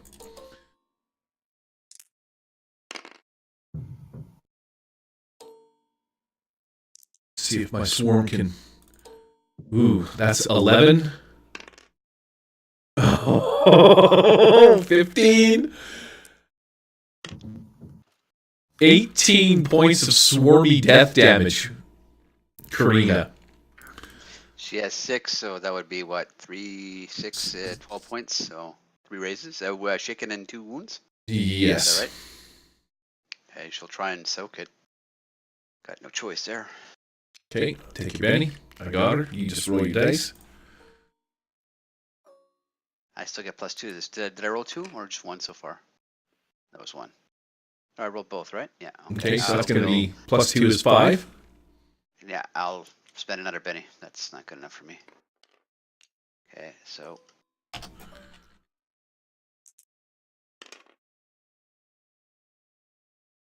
You gotta be fucking kidding me. Take the last one. Sweet justice. 6, So 8, that's 2. That's going to soak 2 wounds and the shaken then.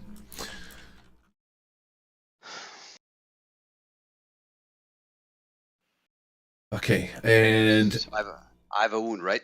Nope, Or am I you just had shaken and 2 wounds, but you shook the 2 wounds, so you essentially removed the 2 wounds, which removes the shaken. Right. And then that's going to be it for my turn. I believe I attacked everybody, including Shade. So, my turn done. We go to Eric, Arnond, and then we got Auk and Mr. Krabs last. Alright, so I will. Okay. Where is Mr. Krabs? He's right beside you. Alright, cool. So I'm gonna go on hold till Auk goes, cause here's what I want to do. If you let me, I'm gonna spend a Benny for a story declaration thing, influence the story. Before we left, I snuck inside the Shade's shed there, where he's got some porn and all that, and it was this weird porn where it was like raiders and they attacked people with rocket launchers, so that I know how to use a rocket launcher, but I want to wait till Auk gets out of the way. I'm going to target like right here in the middle, where the medium burst template will hit 4 of these templates, but I'm hoping he can get out of the way first. So all right, so you draw your RPG. You've been carrying it. It's quite big. You pull it off your back. You slam the missile in. You look down. You're like, Auk, run! And Auk looks up at you and... Jump on it, Auk. Auk realizes that everybody is that okay. Everything that's going on here, like maybe I should like hightail it towards the cliff there. So Auk is just going to go ahead and say, Auk very fast. So I'm going to go ahead and roll sprints, and I'm going to go ahead and hightail it right over there to the cliff. Okay. 2, 3, 4, 5, 6, 7 squares. 6. So that is a 12. Wow. You make it there to the base of this cliff, no problem. I'm going to set you... Let's shrink you down a little bit. Got the message. Yeah. Tired of bugs tickling and things blow up. Very uncomfortable. 3 swarms is 3 attacks of opportunity as you run away.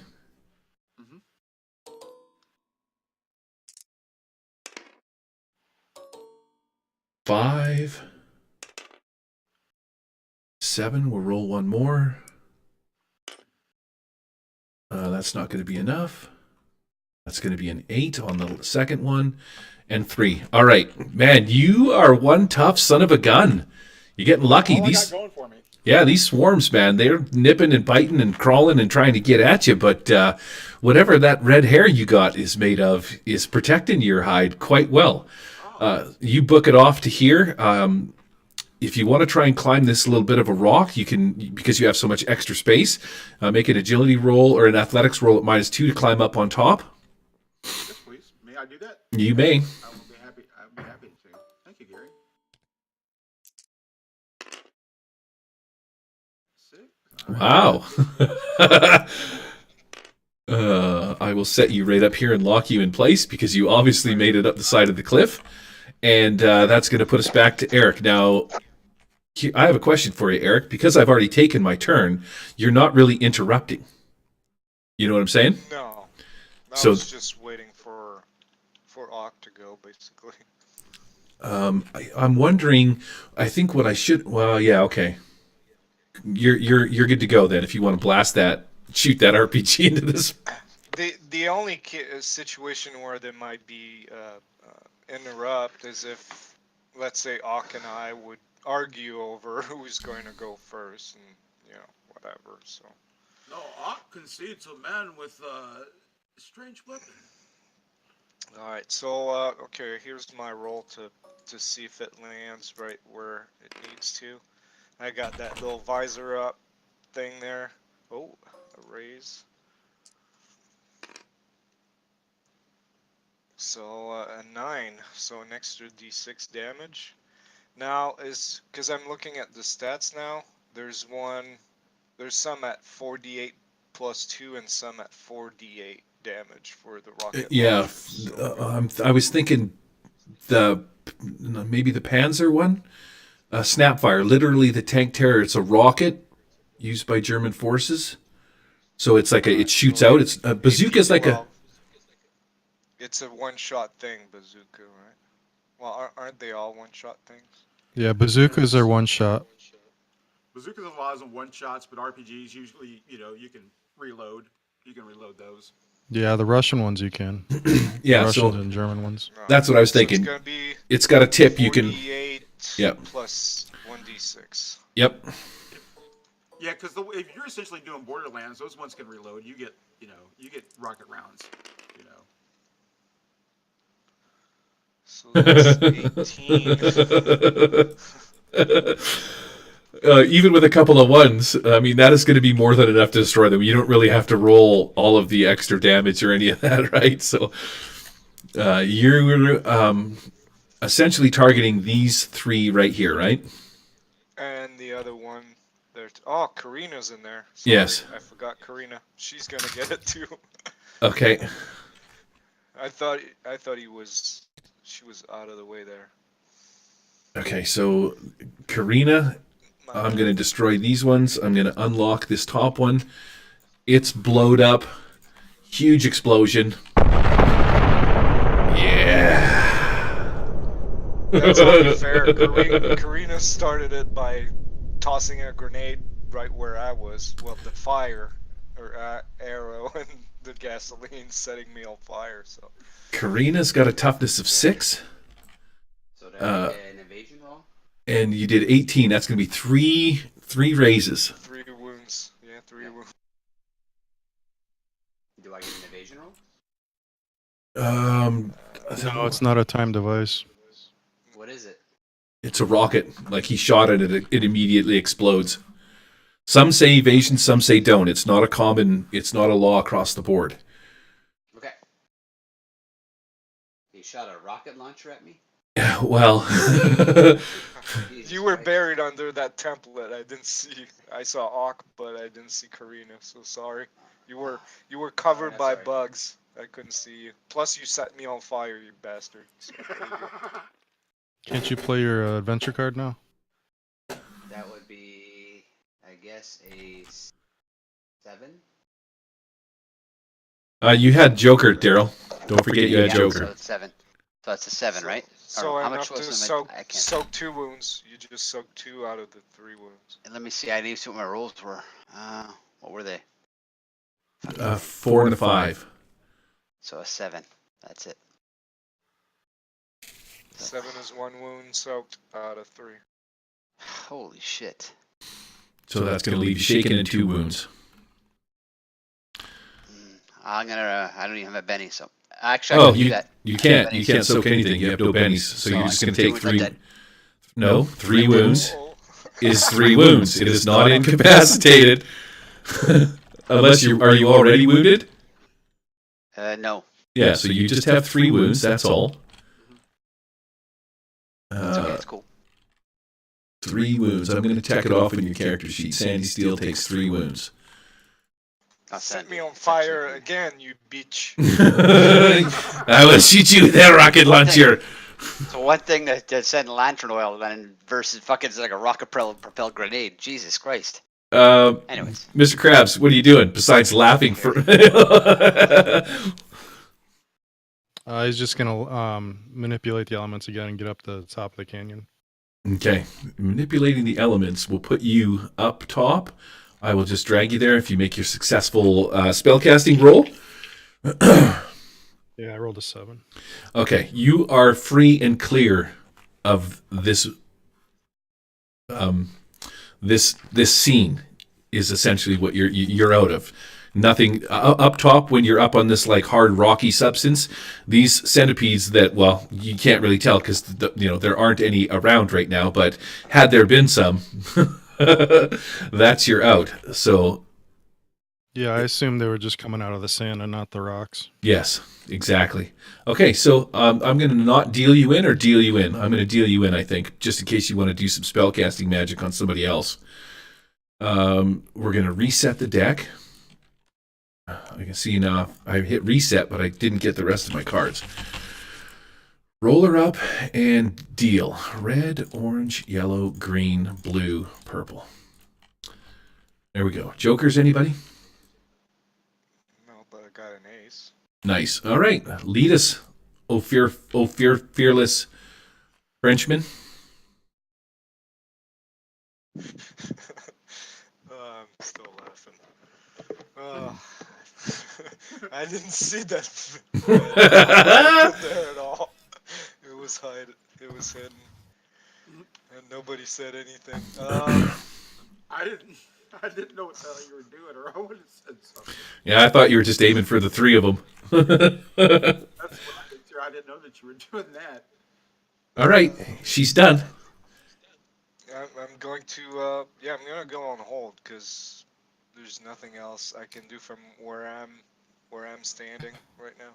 Okay, well, you still need to make it out of this map. So, I mean, you could follow Mr. Krabs. You could talk to Mr. Krabs, see if he can get you up, or you can make a climbing check at like -4 up the side of this steep cliff face, risking falling and taking damage. Those are your options. Or go on hold. Great options. Yeah, what are options? I was gonna help them out, the rest of them, but I don't know which way they were going first. I don't think they're going. get on to the same railroad, spot Eric. We are. Going on the railroad. Following, the 5-foot rungs, right? I'm gonna follow Mr. Krabs. Okay, try and climb up to the top here. Yep. That'll be Athletics -4. If you fall, you're going to fall about 20 some odd feet. So that's going to be, I think, 2d6. Okay, so it's straight up fall. It's not no progress and fall on a critical. All right. I don't know. Is there a new rule in Suede I need to know?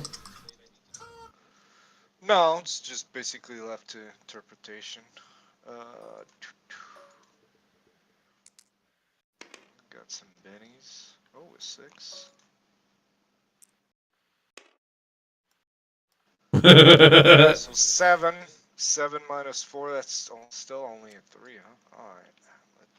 Let's spend a benny and try that again.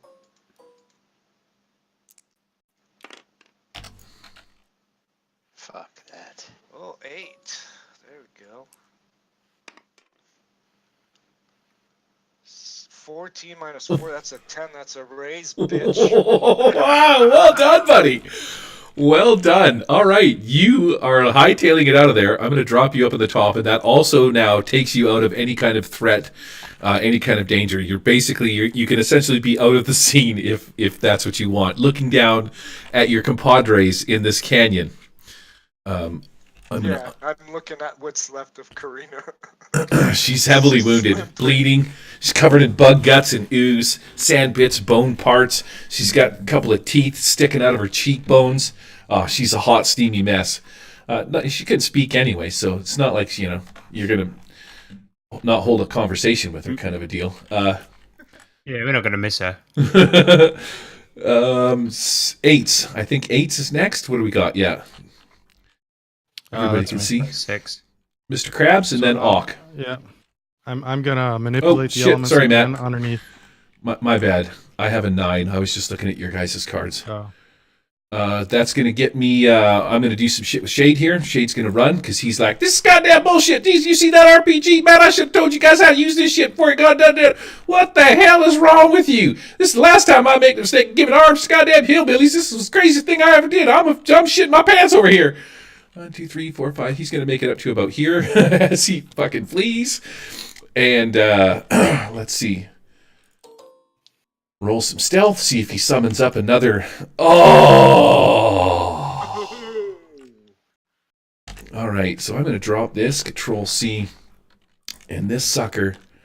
Man, not only does he summon up a swarm, but he summons up like a shit ton. This is the biggest pile of moving, swarming guts and shit you've ever seen in your life. And it like completely encapsulates him as he stops there. He's like, damn it, I should have stayed where I was at. You guys are scared the shit out of me. I don't know what the hell's happening right now. I think I done shit my pants. I wonder if they're attracting some shit, some feces, some fecal matter. I don't know what the hell's going on right now, but this is goddamn crazy. And that's going to be... Oh, wait a second. I got to attack him. I got to attack Shade with as he runs away.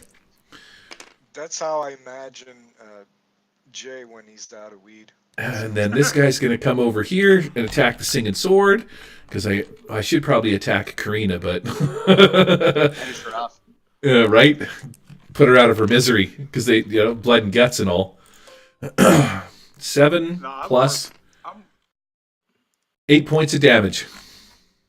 No, I'm more awk when I don't have any of this stuff, man. I just get mad. I just stay mad when I don't have any. Harrison, 8 points of damage, my man. That's fine by me. Suck a fuck. Because I'm only shaken. Okay, cool. So it's my turn now, yeah? Yep. I am finished. Turn, oh, sorry. It's Matt's turn. Sorry. Yep. Okay. So I'm going to cast Elemental Manipulation. I rolled a 9 for a 7. So the ground erupts underneath OK's feet. Mm-hmm. And lifts him up and brings him up to our level. I'm assuming he's freaking out about now. Oh, what the? What? Oh, this? No. Yeah, that's what's going on. Okay. Leaving. Unless you want to negate that. Oh no, I'm totally happy with that, man. You did not ruin any agency I had at all. You don't want to ruin mine. Where's Alan at? Where Alan? Where's Alan? I don't know, but I wasn't lifting that fucking lemur. I know. It just made me think. Where's poor Alan? Yeah, where is Alan? That's all right. What were you going to say, Jay? What did you want to know? May I do something on? Since that takes me out of the scene, may I do something with Alan on my card though? You like I said, you're just up on the cliff face. You can still be in the scene if that makes sense, but essentially you guys you're safe. Gotcha. Yeah, I just wanted on my card. I want to see if I can, if Alan's not around or whatever, then fuck him. Okay. So that's Matt's 6, and what have you got, Jay? 7. So Jay, go ahead. What's Auk doing? Right. So Auk just goes. Yeah, he climbs up there after he's freaking out a little bit. Says, "Oh, rock lift him to cliffs," and so he's gonna hang out right over there. And so he's gonna look and say, "Alan, Alan," and he's gonna call for Alan at the top of the cliff and say, "Alan, where you go, Alan?" And I don't know where his token went. Luckily, I just looked in my saved objects and I have Lemur saved. So Excellent. let's put him in danger. Right there. Yes, excellent. Do you mean he didn't get blown up by the rocket? He was over here during the rocket phase. So as you're calling him, he moves his pace right to about there. You can make it a stealth check for him if you want. At no negative because he's a light, soft moving kind of creature. Just make an agility roll for whatever your henchman is or athletics. He's got no wild die. So he's got a 4. Okay, that's a success because he is like I said, a light, soft pedaling, walking animal. And that's where he appears. You're going to call him. Obviously, he's going to come to you. Yeah. Alan, and so he whispers, he's like, "Get up here. We need your advice." Harrison, singing sword. You're still being constantly attacked, but you are getting quite close to your objective, which is that ladder. Shade's looking at you like, yes. man, what are you going to do over there? Hey, go ahead, Eric. That's no like peddling shut- animal. Shut up. I'm going to try and get to that ladder, Shade. You shut Stop up. talking. I'm trying. I wasn't talking to you. Sorry. Shut I'm up. trying to concentrate. Shut up. Everyone shut up. I'm trying to concentrate. Get these bugs off of me. There was an old shanty about this. Do How I did need it go? to shut up? Everyone shut up. I'm trying to concentrate. Oh. Why don't you sing us a Stamp on song? the bugs. Stamp on the bugs. Stamp on the bugs. Kill them with your feet. Stamp on the bugs. No, that's not helpful. I'm trying to run away. Excuse me. You gotta Okay. make your spirit check. You're shaking. Go fuck Try. yourself. Try a belly flop. So that's a success. Or no, wait a second. You gotta unshake No, Harrison. wait, I rolled the wrong dice. Yeah, this is unshake. Fail. Okay, I spend a bit more. Okay, Ben Yeah, I'm Walmy. unshaken. And then I'm gonna run. Whoosh. 1, 2, 3. Climb. Okay, it's going to be an agility roll at -2, and if not, you're going to fall 2d6 worth of damage.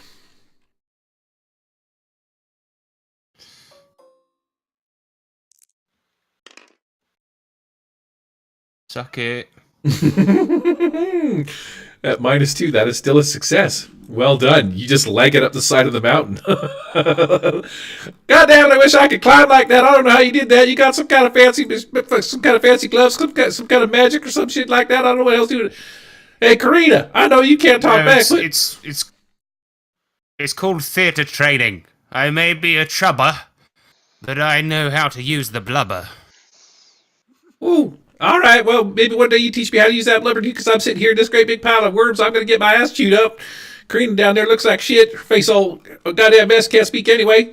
Some serious bullshit right here. Karina, what are you doing?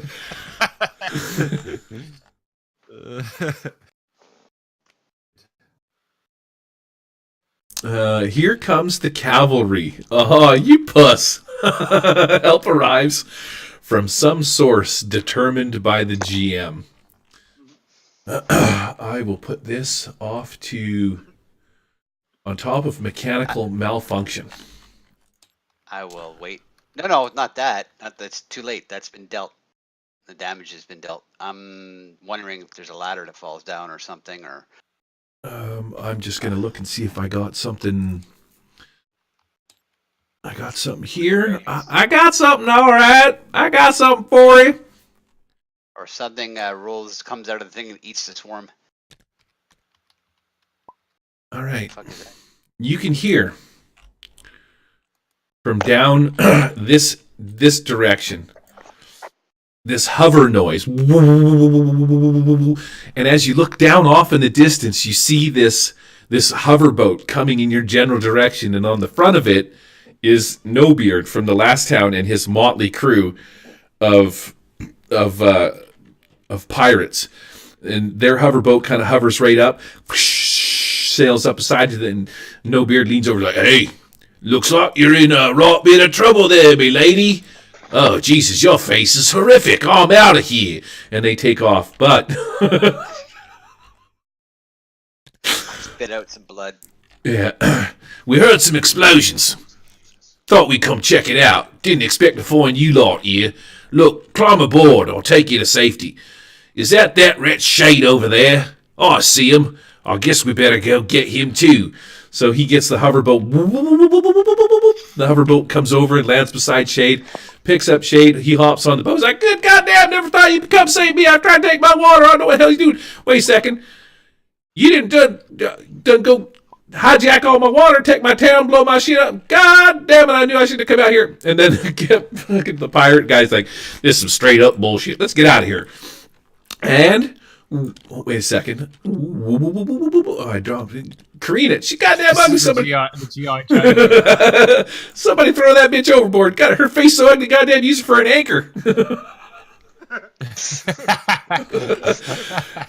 the hoverboard just takes off.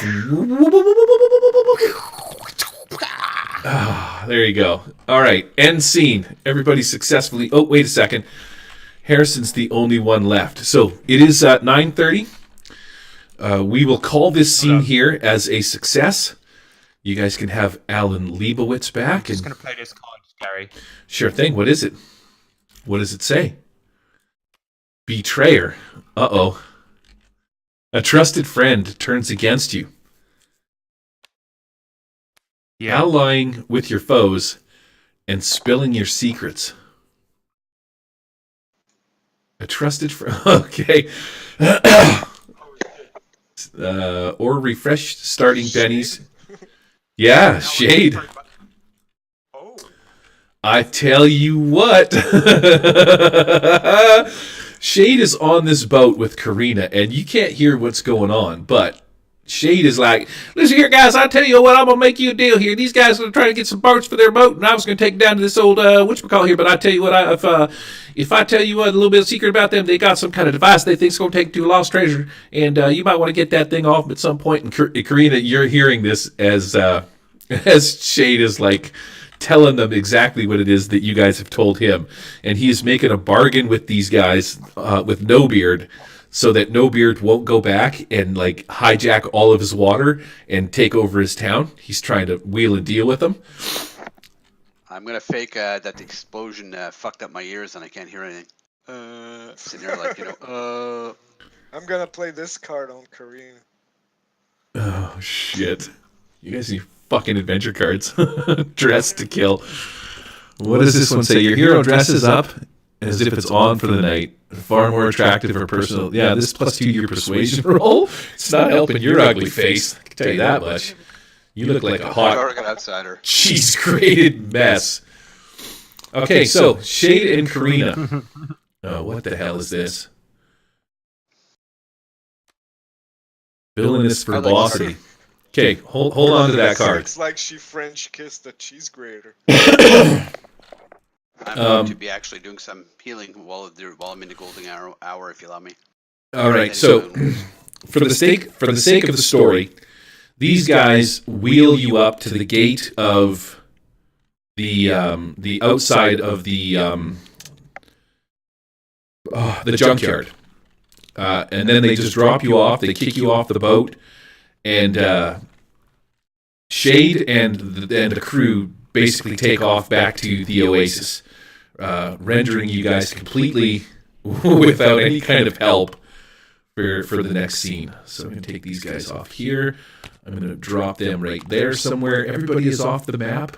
Even Alan. Where's Alan Leibowitz? Is he off the map? Yeah, Cool. Hey, Eric, for the healing. Mm-hmm. Now I don't count my wounds on No. my roll. No. Okay. I'm gonna spend time doing that.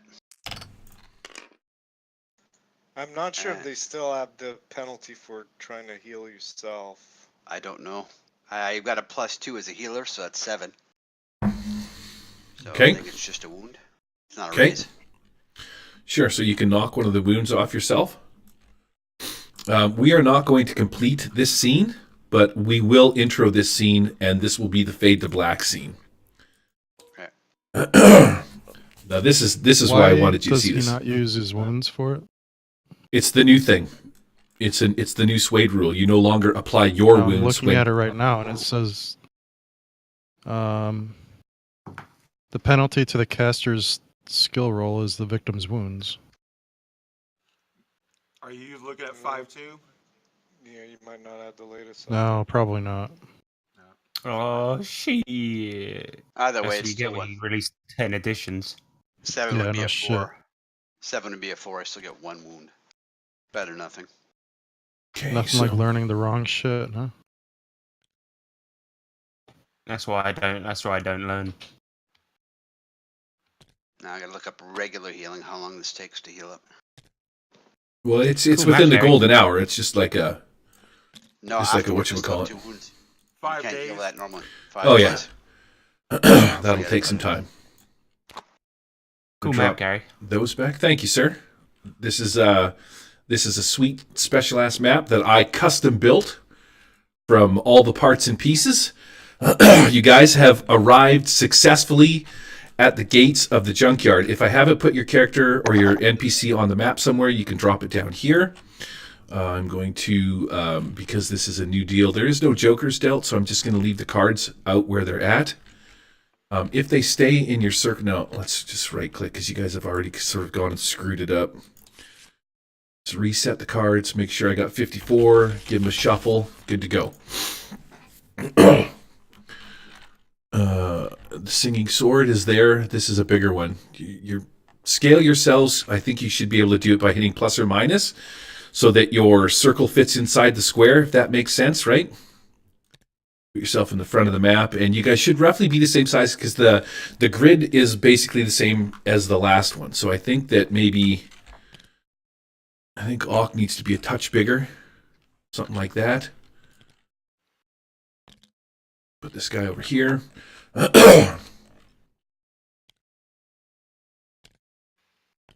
Okay, everybody's good? Everybody's on the map, everybody's good? Arnon, Mr. Krabs, Singing Sword. I Hawk. just can't change the scale. Okay, I think you need to be a little bit smaller. But it's pretty close. As long as your base fits inside the square, then... And some of you would be a little bit bigger than the square because of your size and shit, like Auk would be a little bit bigger too, right? So... Okay. Intro. You guys, after getting through the Valley of Bones, have appeared outside this junkyard, this old, rusty, gated junkyard. The gates to this junkyard have been worn with time. They're rusted. It doesn't look like anybody has been here in some time, and this place is basically like a sea of rust. Everywhere you look, you'll see rusty, broken down, beat up old tires, tire rims, just junk of any kind, wood piles. Most of the wood and stuff that's been here is kind of rotten and useless. But what strikes you most is these containers that are sitting up here look as if some kind of giant tornado has passed through here at some time. You would expect to see these things stacked perfectly like the other ones, but for some reason, something has knocked these things over, and it strikes you immediately like, what happened here? You can see that there's huge dents in the sides of these containers, like some kind of giant machine has smashed into them and picked them up. Some of them are dented in so much so that they're dug into the actual ground, like as if they've been thrown by something and landed at these weird, odd angles in and amongst the piles of junk. You don't see any machinery or anything like that up in the front area here. There's like no forklifts, no cars. Everything's sort of been crunched. But way, way in the back, you can see what looks like an overhead crane that has some kind of weird plate on the bottom of it. You've never seen anything like this. Shade is nowhere to be found. Karina fills you in on the details. Because Shade effed you, I think I have to give you guys bennies for that. For playing that card, right? Like, because you're kind of taking it in the pooper, so control. Yeah. I'm going to throw out some bennies for everybody while we're here. I don't know how I'm going to convey what they said to us because I am mute. So I'll do my best. Okay. And then that's where we're going to pick up this scene. Now, like I said, we're not going to have enough time to go through it, but you guys end up in this junkyard, and you know that you're looking for parts. You eventually figure out, let's say that you guys are kind of sitting here for an hour hanging out. just sort of looking around. The wind is blowing across this junkyard, and there's the distinct smell of like that junkyard sort of rot, like underneath these piles of heaps. There's some kind of like toxic oil that's blowing throughout the air, but you're not quite sure what that smell is between that and the rusty decay and the powders kicking up in your face and stuff. It's just place just has this odor of damage and stuff about it. So now that shade is gone, how do we know what parts to look for? Exactly. We're not familiar with that technology. Thank you, fat sword. Exactly. Sword. I didn't do it. I didn't do anything. It was just something that happened in the world. Singing Sword didn't do anything. He just came past and spilled our secrets to people. So don't be mean to my character. So we're gonna pick this scene up like Shut so. To I still answer have the you- magic Shut up. talking box. Okay. Yeah, but he turned on us now, so he's not our friend anymore. He was saving himself. What do you expect? You want to try calling him on the radio? I don't have it. Who No. has it? Someone picked it up. I think I had one. I'll just toss it over to Mr. Krabs. Yeah, he gave it to someone while we were at the that was like the first episode. Yeah, Okay. it was me because he wanted me to understand how it worked. So I had one, and then he took one, And now you're just like, now you're just like, F that guy. I don't want to talk to him. You talk to him. yeah, betrayer. Okay, Mr. Krabs, you gonna push that button and start talking? Yeah, I'll push the button. Hey, Mr. Shade, you in the box still?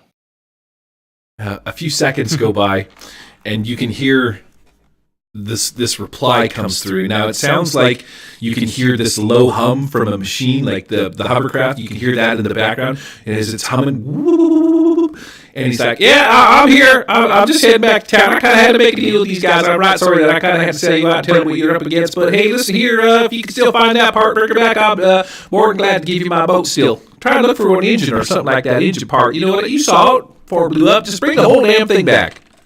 Can you describe it? Well, it's round, and it has little vents on the back of it that look like flappers. You know, if you're kind of trying to peep in on the ladies at a gym locker back at it. Never mind, I did not say that out loud. Just Like look, a porthole? just look for a boat. There's got to be one in there somewhere. You know what I mean? And just snap her off. Okay, Yeah, you I saw know it. what a boat looks like. Well, you were on the side of it. You were there when I fired the engine up and it blew up, so you should be able to figure it out. But just see if there's some kind of way you can find. You know those old junkyards? Man, I don't know how to explain this oxyacetylene stuff to you, but maybe look for some cylinders. And then he just gives you the great big details of these cylinders, how to maybe create a spark. Somehow you need to figure out how to sever one of the flotation engines, the levitation engines off the side of a similar part. So We still got essentially, a grenade or two, right? yeah, you could try blowing it up. You go, I don't know if that's a good idea there. I've seen you guys try to use those grenades and that rocket launcher and shit like that. I would not advise that you use any of them incendiary explosive devices. Oh, God, man. I hope you guys live. I really do. Well, why aren't you here? Where did you go? I'm sorry, but listen here. That damn good no beard. He came back and in an advent of rescuing me. I thought he'd come back and steal because he knew I wasn't in my town, back in my little safety box area, and I figured he'd go back and take all my water and take my tools and take my supplies and kill all my friends, even though I didn't have any friends. Well, I didn't introduce you to my friends anyway, and I probably still rammed it too much. But I feel real bad about what I did. I told him everything. I know that you guys are here looking for a treasure of some sort, but yeah. All right. Good luck. Click. He says we're supposed to look for a ship. Do you So- think we'd be able to see it? Yeah, you can walk around the junkyard. You can scour it. Anybody want to do anything? Downtime? I was gonna do an interlude, but we're gonna forego the interlude because. So just quickly, if there's anything that you guys want to do, maybe somebody wants to have a snack, some eats, get some grub, not in real life, but in game. Start a fire, or just you're all just gonna wander off into the whatchamacallit, maybe cast a spell, do some healing. Don't know. Yeah, I'm just Karina gonna will- find a place to sit down, relax, and recover some power points. Okay. Karina will I'm gonna go, just I'm gonna get go to. with Mr. Krabs. May I Karina make will. a... Sorry. ahead, Daryl. Karina will try and triage other people. See if anybody else is hurt. Anybody got any wounds that they need healing up? No, I just get tickled. You look over and you see Og, and he's got one of these bugs on him. Then he's like, oh look, bug tickle still, and then he's like eating it up. Okay, so mechanically nobody needs to do anything. Fair enough. All right, an hour passes. You guys have been sitting in the front of this junkyard for some time. Kind of getting used to the odor of the place and the smell, the sights, the sounds.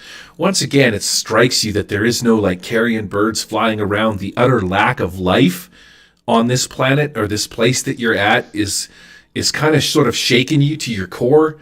It's the drive by which you're more motivated to get back to the beautiful, lush lands of Charybdis.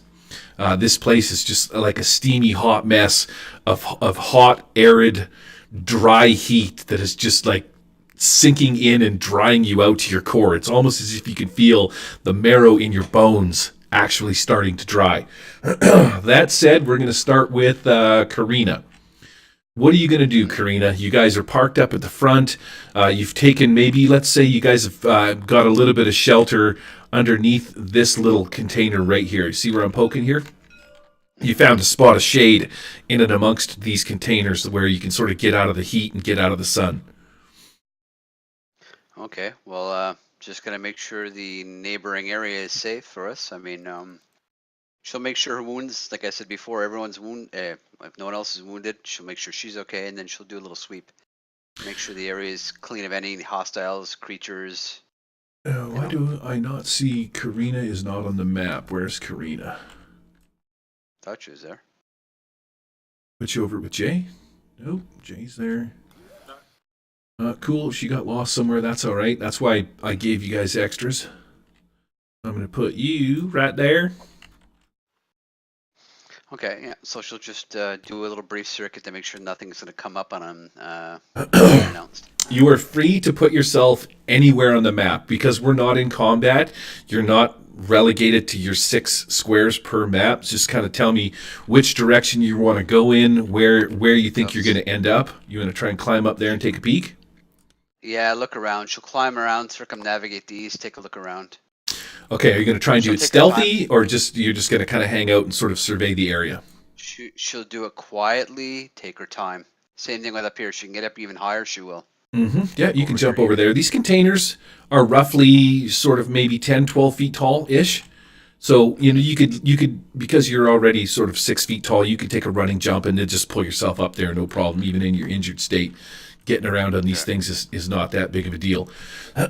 Give me a notice roll from your vantage point. Okay, give me a second here. I've got a die 8, -3, -2.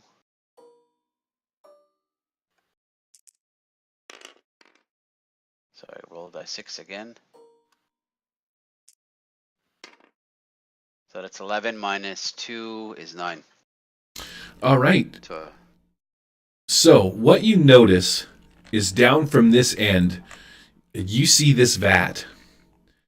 This Okay. vat here actually has some metal in the top of it that's bubbling, and it's dissolving in some kind of weird chemical process. Whatever this liquid is, which you would assume is acid by its color, is dissolving metals, and it seems to be plumbing through these wires that go into this big pile. Like this is somehow connected to this thing that goes into this big pile of rust. But this looks like it's active.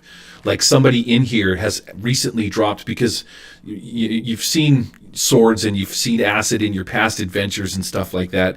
But the stuff that's in here looks like it's recently been deposited in there, and it is in the process of being chemically transformed into something else.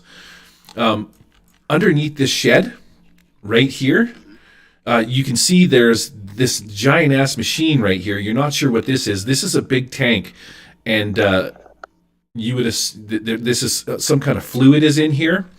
There's also these drums that have some strange markings on it. You're not sure what it says, but and then these cylinders right here all kind of stand out as shit that you've never seen before. You know, you're kind of wondering if maybe Shade would know what some of this stuff is, but these sound like the cylinders that Shade was talking about that you would use to cut stuff apart. Maybe this is a tool shed or something like that, and you can find the cutting torch tool that he was explaining to you in there, in and amongst other machines. He wouldn't have explained any of the heavy equipment or any of this weird fancy shit, but yeah, there's definitely something going on around this vat right here, and this is like a supply shed of tools that you see right here might hold something. That's what you're going to get out of your notice check.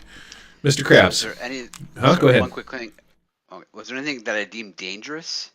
Just Nothing. That bubbling thing that might. Okay. Yeah, you don't even deem it to be dangerous. Just that you can see that it's something bubbling inside. Yeah. Gotcha. Mr. Krabs. Mr. Krabs is going to wander over by these containers, and he's going to just kind of sit down, take a drink of water from his cask of water, and then start dumping the water on his shell to clean off the sand. Okay, fantastic.